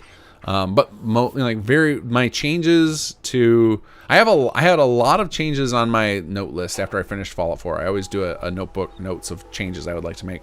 But none of them were about the core stuff. And overall, I love the except for the settlements. I didn't like that the settlements didn't matter to gameplay. I think I've talked about that a lot. Like that settlements ended up just being kind of like a build yourself a base thing. I didn't like that part, but I like all the new stuff they added. So I think they didn't go deep enough on things like settlements, but I like the direction they took the Fallout franchise, making it a way better shooter. Just such a better shooter compared to Fallout 3 in New Vegas. So like, and like now that I am thinking about their games from an engine perspective, it's going to be really interesting to play TES 6 and Starfield, because I'll be looking at all the things like, how the hell did they do that? And they're like, oh man, they must have added this to the engine. Now we get to play. And then I'll be thinking about it from the perspective of, what does that mean I can do now if I start making mods? What doors does that open up? Which is going to be a different way I look at the games than I have in the past, because I never have had this deep a knowledge of how their games work as I do now. So my playthrough of Starfield is going to be really interesting. It's going to be hard not to think about it from getting excited about what can I do next with their engine. Part of me also wants to just be like, you know what, I should stop modding and just make my own game, but I also know how much work that would be. I have done tinkering with Unity and Unreal and stuff, and building a game from scratch is just an enormous, like, you know, however much work it took us to do some settlements, you know, like, especially if we want to do a game of this scale. I mean, it's like 10x that. And it's like, it took us 5 years to get here. I don't have 50 years to work on a game. So like, just the idea of like, the modding is still so attractive because you get to skip a lot of the boring stuff and still play in a big sandbox like this. So, more of me, I forgot to give my, when I did my opening at 9 o'clock, my warning to people who are new to the stream that I go off on tangents sometimes, and they have nothing to do with the original question. So if you hate people who ramble, this is not the stream for you, especially this part of it. So back to the original question: TES 6 sim settlements, unlikely. TES 6 Kingath modding, very likely. Let's see here. Choo-choo-1. So SS for FO5. You all heard it confirmed here. Yeah, that will be the most likely time, especially because by then, like, I'll have a massive palette cleanse for Fallout. So I really have no idea what I'll be doing after SS2. I'm not. I have a personality that's very addictive. So one of the ways I've learned to manage that is I don't let myself get too excited about things unless I've got nothing important on my plate. And since SS2 is on my plate right now, I don't allow myself to like chase those visions too much, because then I will not finish SS2, and that is unacceptable to me. So that is how I've learned to self-discipline on that. So I can't really comment on what I'll be doing. I literally couldn't tell you for certain. I couldn't tell anybody for certain what I'll be doing in even a year as far as projects go. So, because I won't let my brain wander that direction. Choo-choo-1, part of the world repop not getting a lot of attention may be that, as far as I'm aware, the build kit for it is only on the wiki, not the build kit for Nexus. Yeah, you are correct. It's not on the Nexus. Although the Nexus downloads for the build kit are minuscule. Not very many people download that, so I don't know that that's necessarily the case. I should add it to that. It was just kind of a... the Builder's Toolkit on Nexus is more of like a marketing page than meant to actually be the place people get it from. It makes way more sense for people to just look on the wiki, because then I can update and fix mistakes in real time. Whereas, you know, re-exporting all of that stuff to fix PDF, to change PDFs is a giant pain in the butt.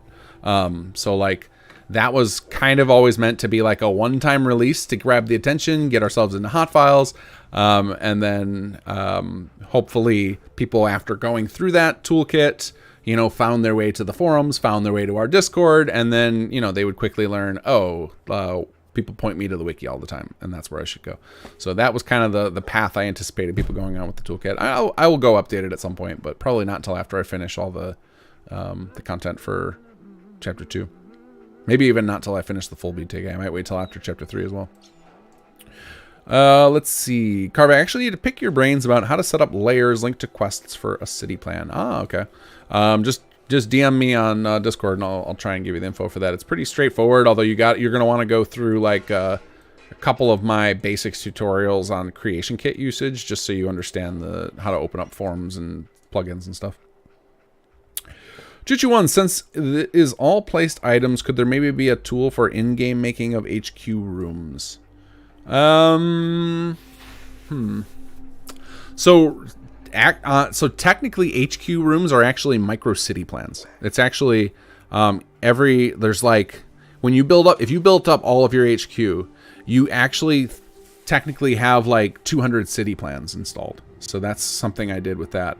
So yeah, I guess theoretically we could do some sort of thing. The problem is it's really hard to parse out in the game what items you wanted for each room in the game. Like, this is why we never had plot building, like plot design from the end game, is because isolating out which items you built for each one. Like one of the plans I had was to use Workshop Plus for that, use its layer system to pull that off, and it's just my workload's just I just got too many ideas and not enough time to do them all. So that kind of never happened. So I would imagine that HQ building in game is also not going to happen for the same reason it never happened for plots. It's just it's going to require too much work, and I've got too many other things going on. Let's see here. Quester WI, if you're going to play Skyrim, try Legacy of the Dragonborn. Yeah, I've heard really good things about that. I think if I play the next time I play Skyrim, I'm going to use Wabbajack list. So I think there is one that's like based around Legacy of the Dragonborn, so I'll probably use that one. Oh man, we haven't had a chatbot in a while. Thank you, Raybo, for hiding that person. Yeah, we usually get one. It's usually this time of night. I wonder, it feels like it's got a timer on. It's like right around after we've been going for about 2.5 hours, they always pop in. Starmonk, you were born a rambling man, and I enjoyed it. I understand so much more about how the games work because of it. Let's see. Just Reds, would you want a Fallout set outside of the United States? I actually would. I think that would be awesome.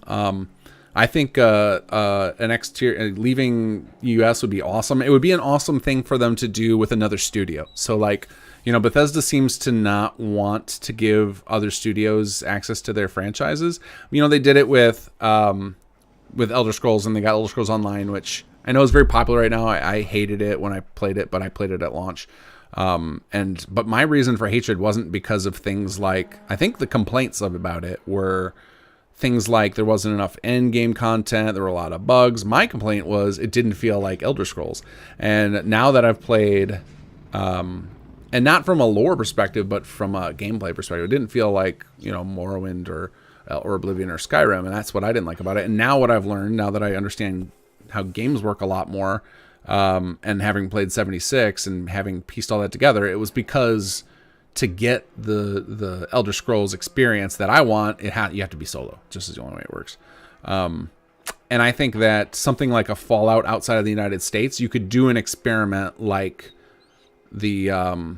like Elder Scrolls Online and let another studio mess with it, and it wouldn't feel as bad, right? Because then they can own the United States story at Bethesda and not feel like there's going to be lore conflicts. In the same way, like the reason they did 76 set right after the bombs is because then, you know, whatever lore they create there or whatever stuff that happens in West Virginia can stay there, and it's not as big a deal. They don't have to be they don't have to hound on it quite as much.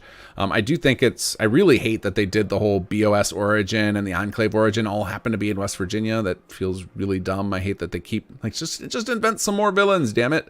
And then like they have to come up with an excuse of why super mutants exist in each area. Like that sucks. And like then they'd end up having to do that in, you know, because those are the things that take their game and turn it into like a recognizable franchise, is like is having these, you know, common enemies and factions that start to give the play. Because one of the problems Bethesda has with their 2 series is it's all meant about, you know, it's meant to be like player freedom and like the character because they don't have a character they can advertise around. You know, like you know, you think of most of the game franchises, they can focus on the main character. You know, like Witcher obviously has Geralt, and like God of War's got, and I can't think of his name. I was just trying to like. But anyway, you know, they've got all these, like a lot of these big franchises have their character that they can advertise with, and like, you know, Tez has a big problem with not having that character. At least with Fallout, they've got the Vault Boy.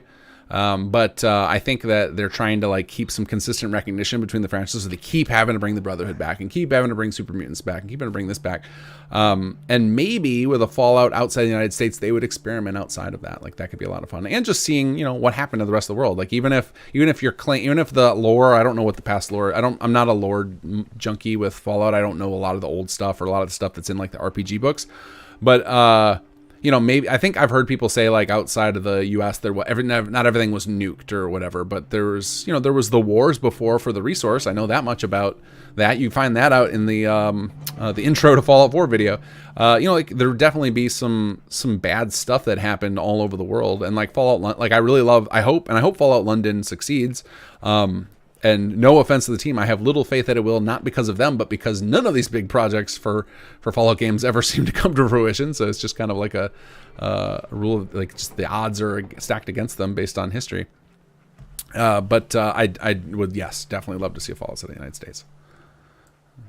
And now I get back to the Star Monks. You were born a rambling man, and then I delivered with yet another ramble.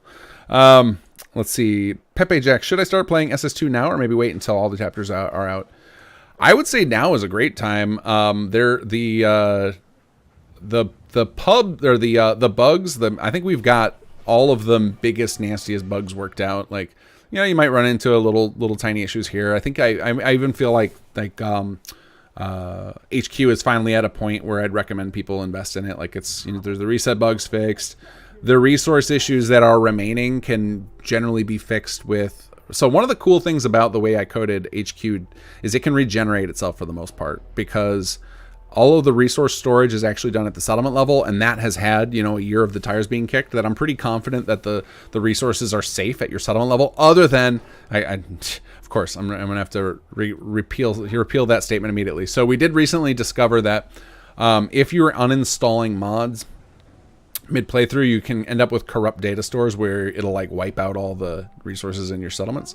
So don't do that. Don't uninstall mods mid-playthrough. But anyway, for the most part, if you're playing a playthrough, you will have, you run into one of these HQ resource bugs we're still researching. The resources aren't actually stored at HQ. It actually has a unique resource system that it's always pulling them from the settlements. So, and it doesn't keep them, it just puts them on the UI. It's only a HUD thing. So like in real time, whenever you do an HQ project, pulls the resources from the settlements, whereas the settlements, you know, they store their resources locally on a data piece, but HQ doesn't do that. So all these HQ bugs can be easily fixed without losing progress. And there's a boatload of content, Mr. Pepe Jacks. There's just so much content between chapter 1 and chapter 2 that if you really get into SS2 and, you know, try and find all of the settlers, try and do all the side content, actually build up all your settlements, I think it would be very tough unless you were, you know, you get hooked, totally addicted, and you're playing for, you know, hours and hours a day. I think it could be tough to see all the SS2 content before we got chapter 3 out. There's so much in there. And you know, you'd get to see it evolve too. I think a lot of people who have been along for the long haul, who have been along for the ride, have enjoyed seeing, you know, the big patches and you know, the quality of life features we add, and the new story content. Also, we always end our stories with each of the chapters.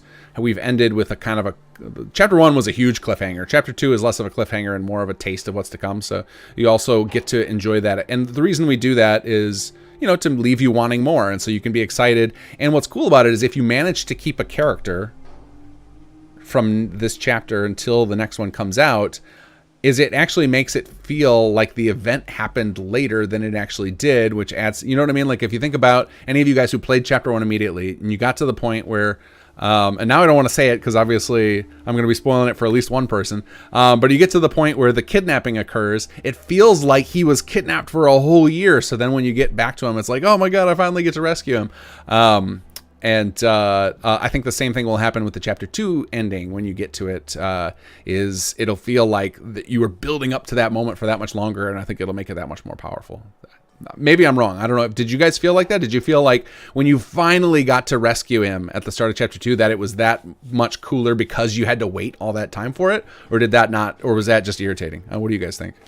I thought from my perspective, like when I was thinking about how it would feel, like I obviously never got to experience it for real because I'm the dev. I know what's happening. But in my head, it always like that feels like it would be really cool. It's like it's like a cool cliffhanger at the end of a favorite movie that you get to, when you finally get a chance to see the conclusion of that, it feels really awesome. It's really, you get to build up some hype. See, Choo-Choo One, will the NPC capture system from Conqueror be returning for Chapter 3? Yeah, I think most systems from Conqueror are returning. Some of them are going to be, like, I think we're changing a lot of the mechanics as far as, like, resources. Like, we had the control morale, and all that. Like, some of that's changing, but otherwise, pretty much everything that was in Conqueror, other than the story, is coming forward in some form, and it'll get improved or tweaked so that it fits in better with the SS2 loop. Let's see, not crazy. Thinking about making a few plots. Do robots require a bed res plot? If so, is it possible to have one tagged for robots only? No, they do not require one. So no, there wouldn't really be a good way to do that currently. Yeah, that's actually something that might change because there's some couple of people on our team are really into robots and are currently working on some pretty big overhaul stuff for robots that we're not sure how it's going to manifest. If it's going to be in Chapter 3 and extended. I mean, it's going to probably be released with Chapter 3, but they might even be hearing me talk about this right now, and now they're going to bring it up. They might request that we add support for that, and stuff that the team wants is definitely going to get a higher priority. And if it makes sense for what they're doing, I could see adding that.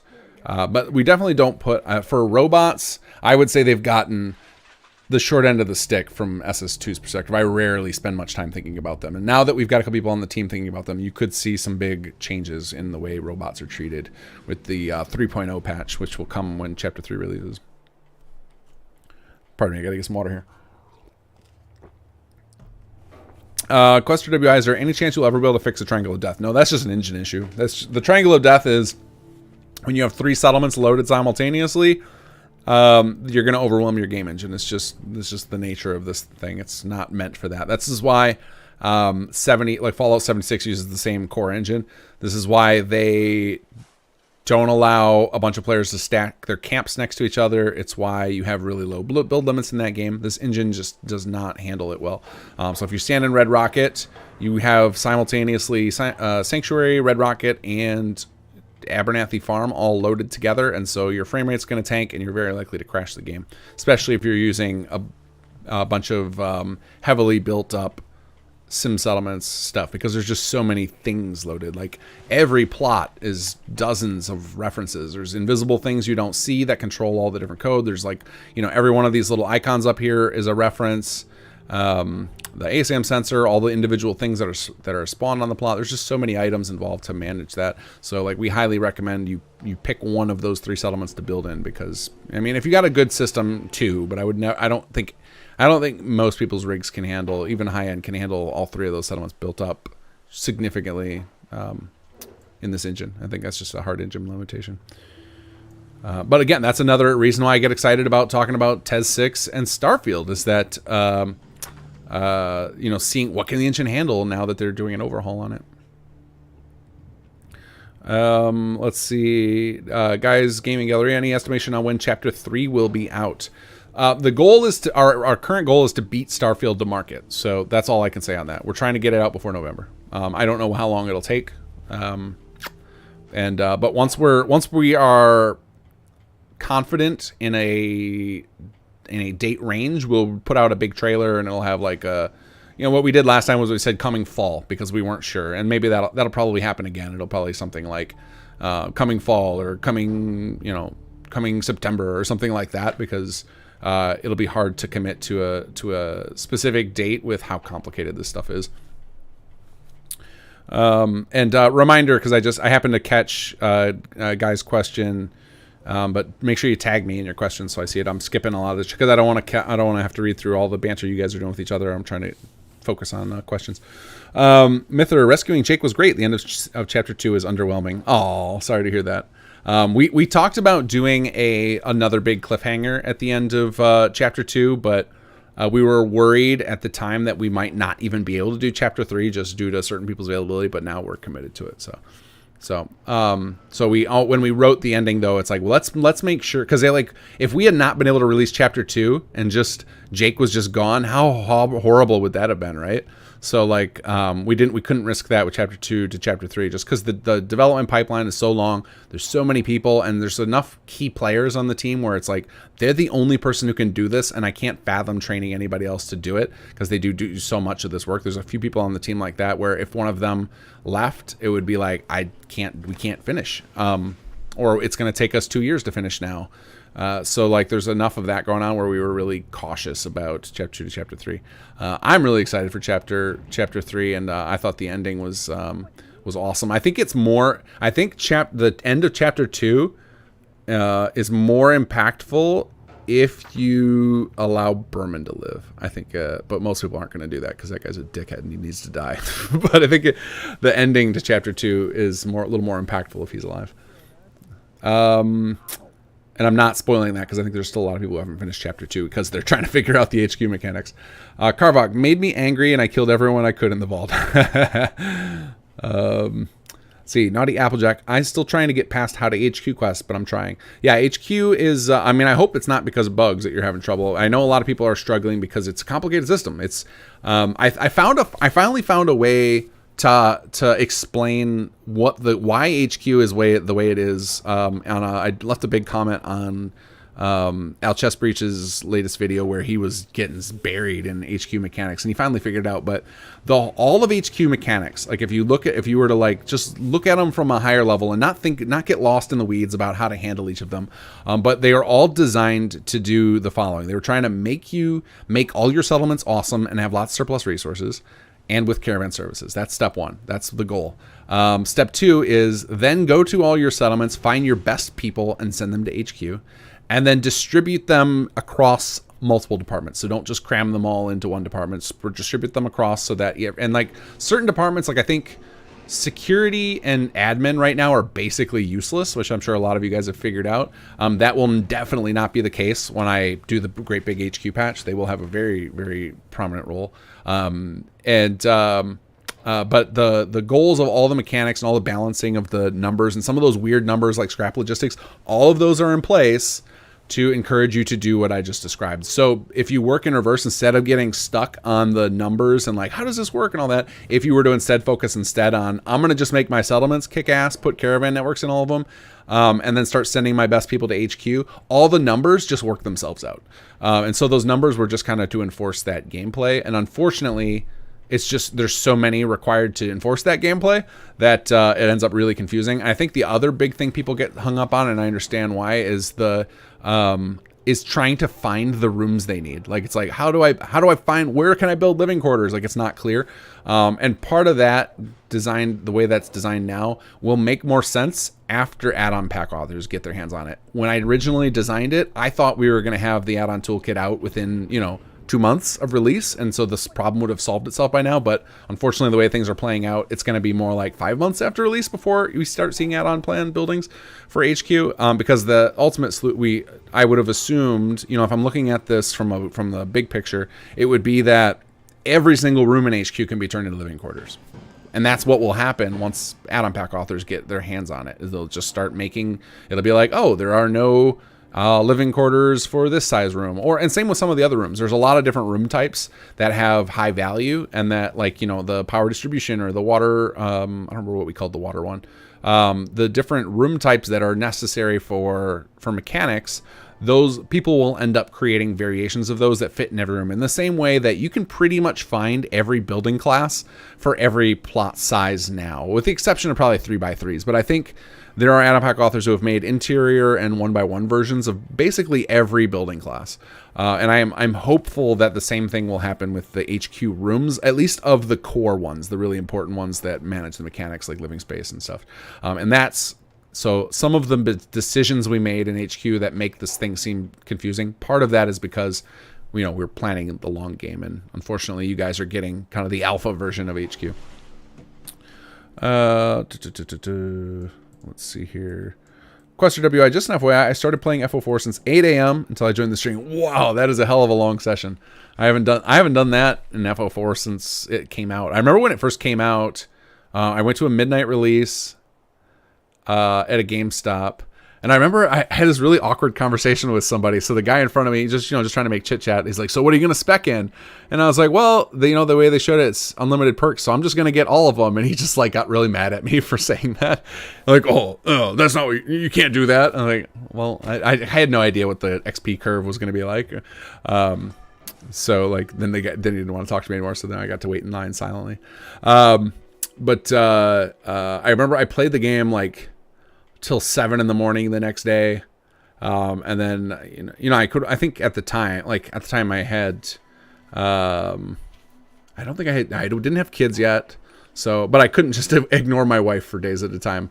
As much as I would have loved to do a 15-hour grind of Fallout. I probably pulled it off once or twice, like on a, because she used to, her job at the time, she would have had business trips and stuff. She doesn't really do that anymore where she's working. And so I'm sure there was probably a weekend in there where I just was like, just go and Fallout. Because for the first, I don't know, 6 months after Fallout came out, I was just obsessed with the game, Fallout 4. I was playing it so much. And I'm still obsessed with it, but now I just don't play it as much. Now I mod it. Let's see. Chuchu1, will Chapter 3 have backfill content for Chapter 1 and Chapter 2 like C2 did? Not anything close to what Chapter 1 and Chapter 2 did. We made the decision that we overextended ourselves quite a bit on that, and so yeah, not going to be nearly as much of that. I think there's going to be a little that's going to come in. So if you guys have seen on the forums, we've put out we had a poll out. I don't know if it's closed now. It probably is closed by now. About asking people who their favorite recruitable settlers were in SS1, and we were going to try and get those voice actors back. And we actually did. We recently got I think we got confirmation that 3 or 4 of them are coming back, and that were high up on the votes. But some of that will be kind of backfill content. We're going to be expanding the dialogue pools of some of those characters that people really liked. But yeah, it's not going to be anywhere close to the level of backfill content. It's mostly looking forward. We're putting all our eggs in the basket of making sure the Chapter 3 main quest is really, really strong. And that the surrounding, like the characters and mechanics surrounding it are really deep. So like we're going to make sure that Jake and Aiden and Mansfield and all the characters that are in your HQ and like will probably be with you beyond Chapter 3 have really, really deep dialogue pools. Making sure that the new Conqueror mechanics have like lots of unlocks and like lots of replayability in them, stuff like that. So we're trying to focus on that as opposed to the backfill. Like I think one of the things that I've learned from playing with or doing this mod and just like watching other games from a developer perspective now is the percentage of people that actually play through deep levels of content in an RPG is relatively small. Which makes sense. It's the same reason, if you follow any YouTuber and you watch their series, like mine included, like this one right here, if you go back and watch through the history, their episodes will have a steep drop off. It'll be like the first episode in any of the series that any YouTuber starts is going to have a high viewership, and it tapers off with each one because it's basically like, people lose interest over time and don't finish. And this is why you'll see a lot of people start new series over and over again, and they just want to keep doing that because it gets a burst in activity of like people excited about some new thing. And so like if we go super deep on content and don't make it super engaging, not a lot of people will finish it. So we're trying to even some of the stuff in Chapter 2, what won't get, instead of backfill, it's going to get reworked a little bit. So like if you can imagine Chapter 3 existing now, and you try and think about playing through all that HQ content before you could get to the Chapter 3 stuff, that would be a lot. Like to think about how, for those of you guys who have finished Commonwealth Rising, it took a lot to get there, right? Unless you cheated. There's a lot of steps to it. It involves really building out HQ, recruiting a lot of people there. Like that won't work for the flow of a story. We'll just lose a lot of people in there. So we'll have to have some solutions to that. So an alternate version of that quest is probably likely. Probably some skip features for HQ stuff. Like a lot of people have requested already. And I think part of the reason they're requesting this is because there's not a lot of variety in HQ yet because we don't have the toolkit out. But a way to auto build HQ so that you can skip ahead in that. I think that's going to end up being a thing. So we find that the backfill, making the base wider, is, I don't know that that's going to be worth it. I think there's enough width already in that content. So now we want to focus on making sure people make it through this quest line. So if you think, like, right now, we keep numbers on our quests, and you guys can see those numbers too in the cheats. So if you like open up the holotape and look at the cheats, you'll see that there's numbers on all our quests. We're on quest 27 at the end of chapter 2. So you have to go through 27 quests to get through the story so far. And so, you know, if we just did that same number again, you know, we're going to be at 40 quests by chapter 3. Like, that's a lot for somebody to play through all in one character, and like one before they lose interest in Fallout 4 in general. So we got to make sure it's really engaging and really interesting. But yeah, if you go into cheats, and for those of you guys who haven't seen this, quest skipping, this is actually like one of the best, going to be one of the best bug fix tools for people on Xbox who are stuck because you don't have console commands. You could use this to skip past the current quest you're on with this, or you can, if you bring up this menu after you exit, it'll list all the quests and you can skip directly to them. And it basically just like runs through the quest and force completes it on your save as if you went and did most of that stuff, so that you can see the numbers we have there. I'll cancel out. I'm not going to skip any quests. Another ramble. That was a good one. Let's see here. Chuchu1 also, thanks for fixing companions going to HQ. Yeah, I can't believe we shipped without that. I think it was just like an oversight. I just assumed something would work. So the way you recruit people to HQ is we have this hijack dialogue where you go talk to them and it brings up an alternate dialogue wheel. And the way dialogue wheels work in Fallout 4 is a priority system. So whatever quest has the highest priority, that dialogue wheel takes precedence. And I forgot that the companions would have a super high priority. So I had to move all of the HQ recruitment dialogue to a separate quest so I could jack up its priority so it would be higher than companions. So it was really a really dumb thing. Okay, Mythor, underwhelming is preferable to an unresolved cliffhanger, 1000%. Yeah, for sure. Let's see, not crazy. I know you want to touch them up, but are the city plans to ship with us to only one level, or are there a few multiple? They're all just one level. And the only thing I think we're gonna do I don't think we're gonna do a ton to touch up those ones. I'm pretty happy with those, other than like it's a bummer that we shipped with some like floating items in a couple of spots, and like I think some wiring doesn't work correctly. But those I'm less worried about. The ones that I really need to fix, but I don't have good tools for it, and this is why it's never happened, is the Rise of the Commonwealth. And in those, I'm not even particularly worried about floating items as much as I am the power. I know for a fact all of the power grid information in Rise of the Commonwealth is messed up because I didn't have the algorithm correct on our web tool when we made it. We just didn't catch it in testing because just people weren't paying attention to the fact that the wires weren't all running. They were just mostly worried about, do the level ups work? Does the setup, you know, we had 35 city plans to test. It was like, do they look correct? Did it look like everything built? And that's what everyone was focused on. And we missed out the fact that the wiring wasn't complete. It's not like the wiring is causing some crashes or something. It's just that it'll look like this. And like I intentionally chose not to wire everything up because I didn't want everything popping off in upgrades and then causing, you know, like I actually should come back through. That's another thing I do, is get power to everything, because now we have plenty of resources for everything to start upgrading. We can let our settlements go bananas with upgrades. But at the time when you're starting, you don't want to do that. It's best in some settlements to do that. But with the city plans, they're supposed to be all wired correctly so that the player doesn't have to do it manually. And in Rise of the Commonwealth, the data for wiring is all screwy. It's just like the wrong things are connected to each other. Some things there's no connections that should have them.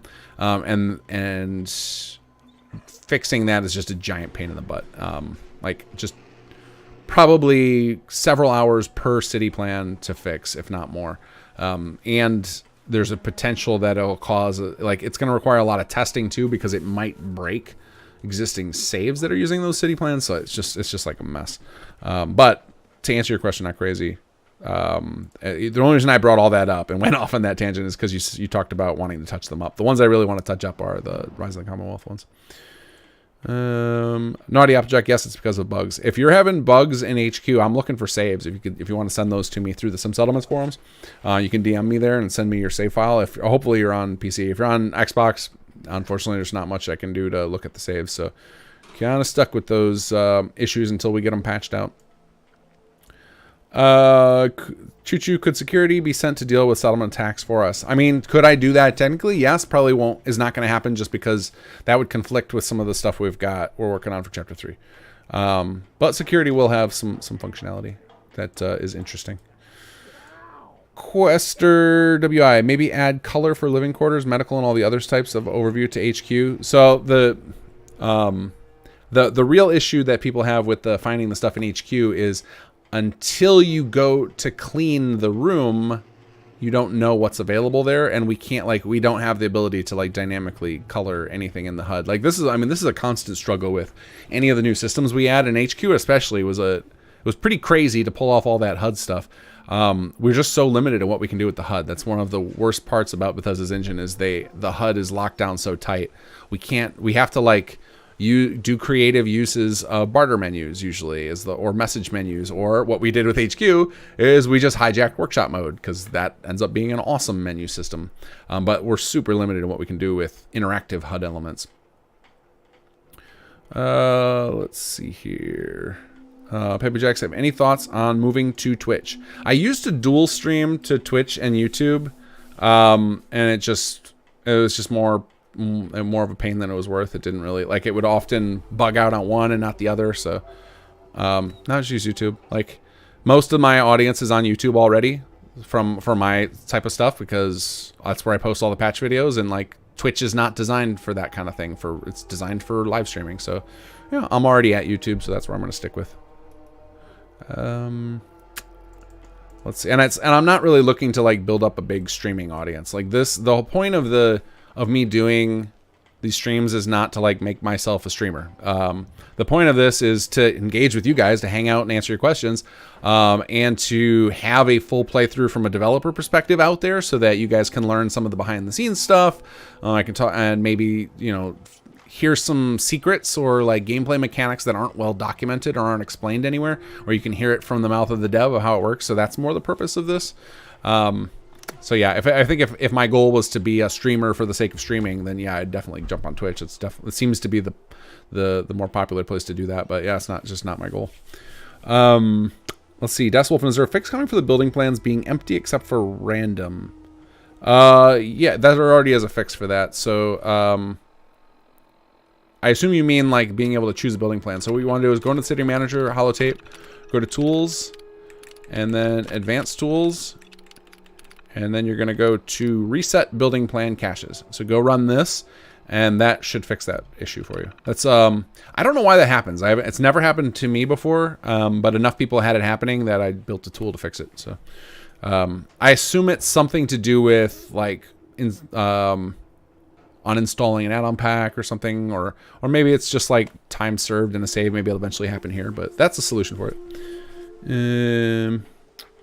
Let's see. Jason Lockrantz. I always equip my camera before meeting Aiden for the first time. No, so thanks for that inspiration. Yeah, that was I was gonna say funniest moment on the stream, but I think the most I've laughed on the stream now is with Tom last week. Some of his Jake lines were hysterical. But yeah, that moment where I had the camera up with Jake was amazing. It was really funny. Let's see. Jake, and I hate pulling my bestsellers to HQ. It's counterproductive with the special system affecting output. I tend to build settlements around high special characters or characters I like.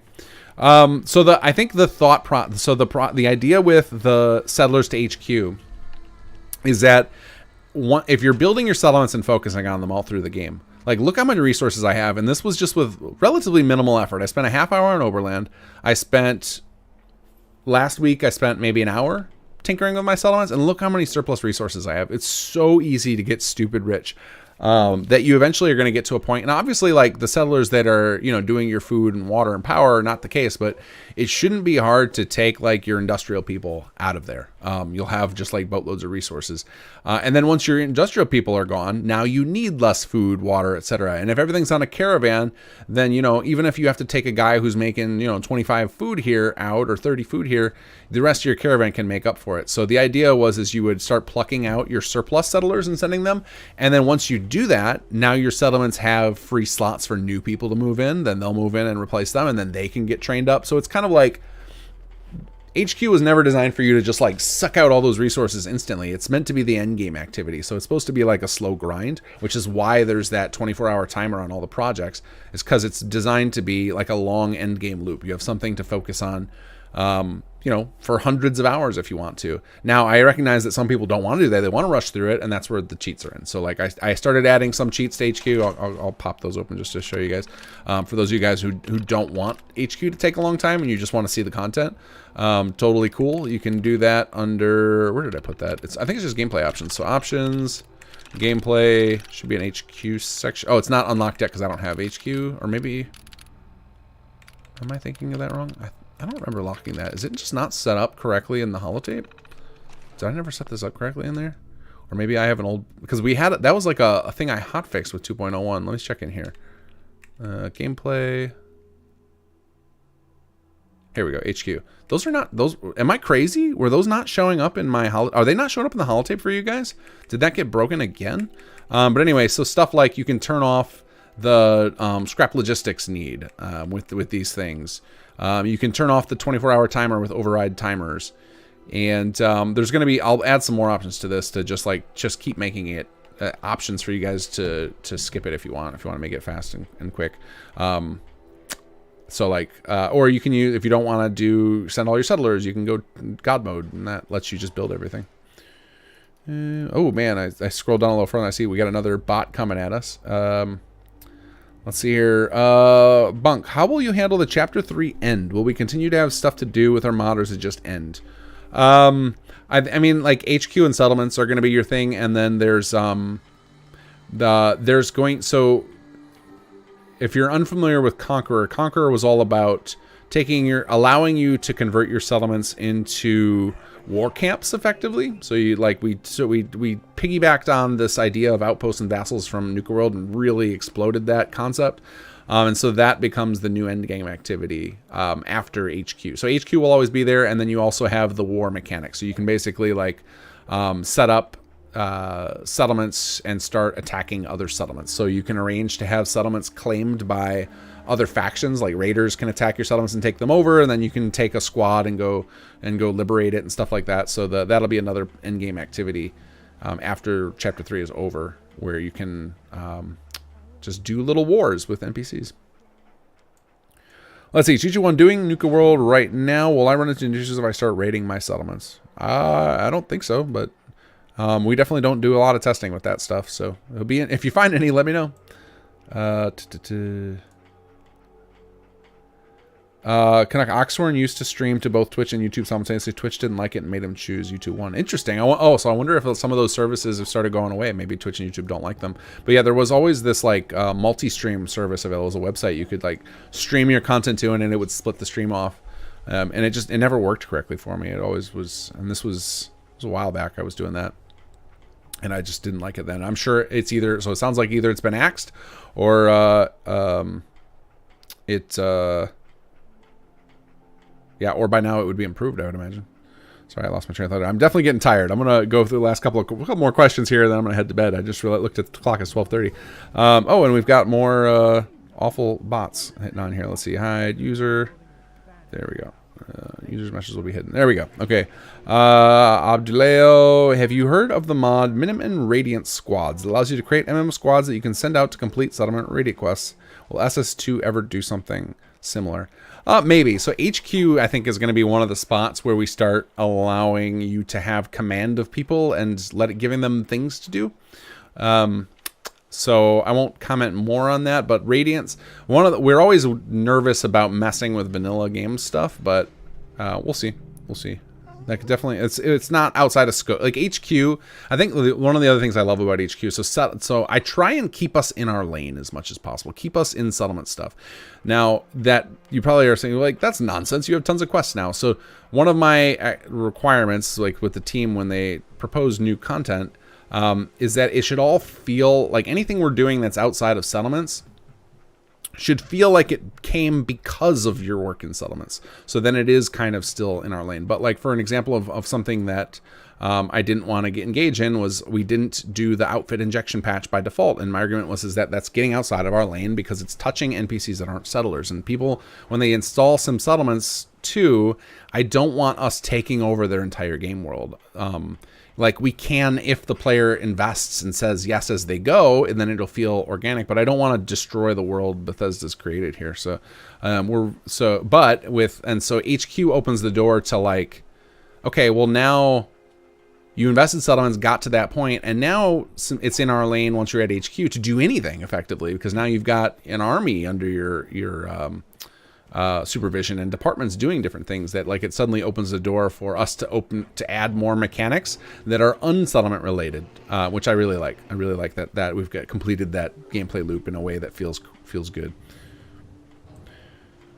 Choo-choo1, have you ever considered adding an option to recruit Minutemen from patrols as settlers or HQ guys? Not really. I think I am going to do something about the speed of settlement recruitment soon. There's going to be a patch. You're going to have a way to increase the speed that you get new settlers, because I think the base vanilla game is pretty slow, and I think it's which is fine for the base game and it's great for the early game, but I think that that's something that most people would like to have some ability to influence, and that makes sense given what we're doing here. We're giving you all these tools to make better settlements. You'd think that it would attract people more quickly, so we're going to give us some tools to do that very soon. But as far as recruiting those people, I've already released a mod for Workshop Framework. It was intended to be an alpha patch. It was supposed to be a proof of concept that I was hoping somebody else would run with and make a proper mod out of. But if you grab that optional file in Workshop Framework, I don't remember what it's called, but it basically lets you recruit literally anyone in the game world to be a settler. So you can use that if you want for now. Let's see here. Mod Hunter, does the web tool do wiring for plans properly now? Yes, it does. That's why, like, when I found the bug in that tool, that's how I knew that ROTC was problematic. I was like, oh crap, we used the older version of the tool to do all of our wiring or all of our city plans, so the wiring is going to be messed up. It was only like the city plan contest people figured it out. People who do that figured out that there was a bug in it when they kept trying to rebuild their city plan, and they were being really scrupulous over, was it building correctly? They found me enough examples of it being wrong. I was able to finally trace through and figure out what went wrong. Choo-choo, one last question. Sorry, will caravans be able to connect between world spaces at some point? Yes, 100%. That is going to be an HQ research project when we do the big patch. Is going to be I don't remember what we called it. Caravan expeditions or something like that. But yeah, there'll be a way to connect between world spaces. Will there be a transportation system? There actually is right now.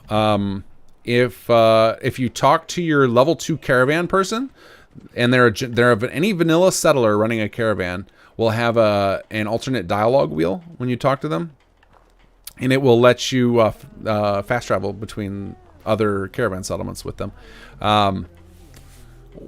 We've had enough people now point out to me that if they're survival players, that they have no way to transport from HQ, and so that's on my radar. Or something else we want to add is something similar to what we do with the caravan system, but from HQ, so that fast travel players have a transportation system available.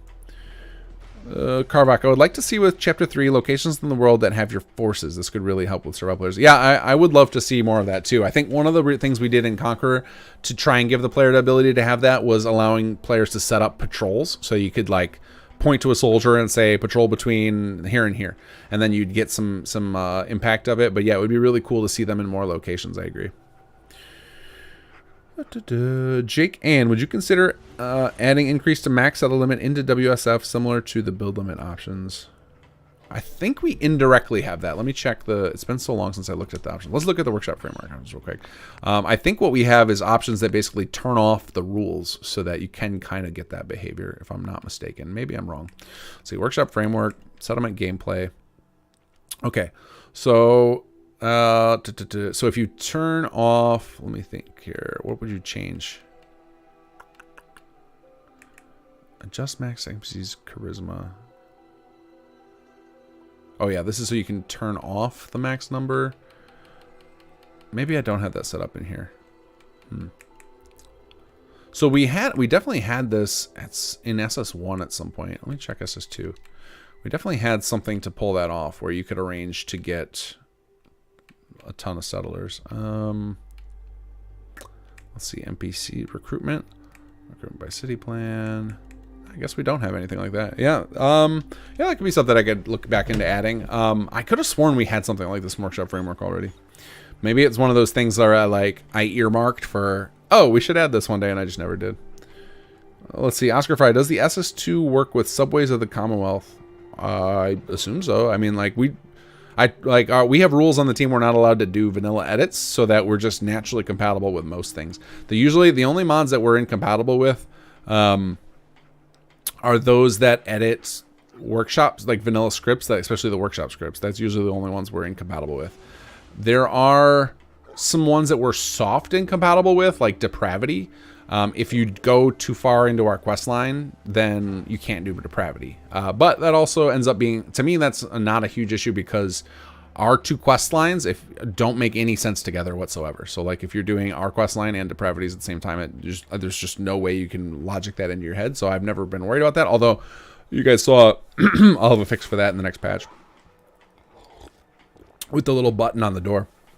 But otherwise, yeah, I mean, most mods we should just be compatible with by default.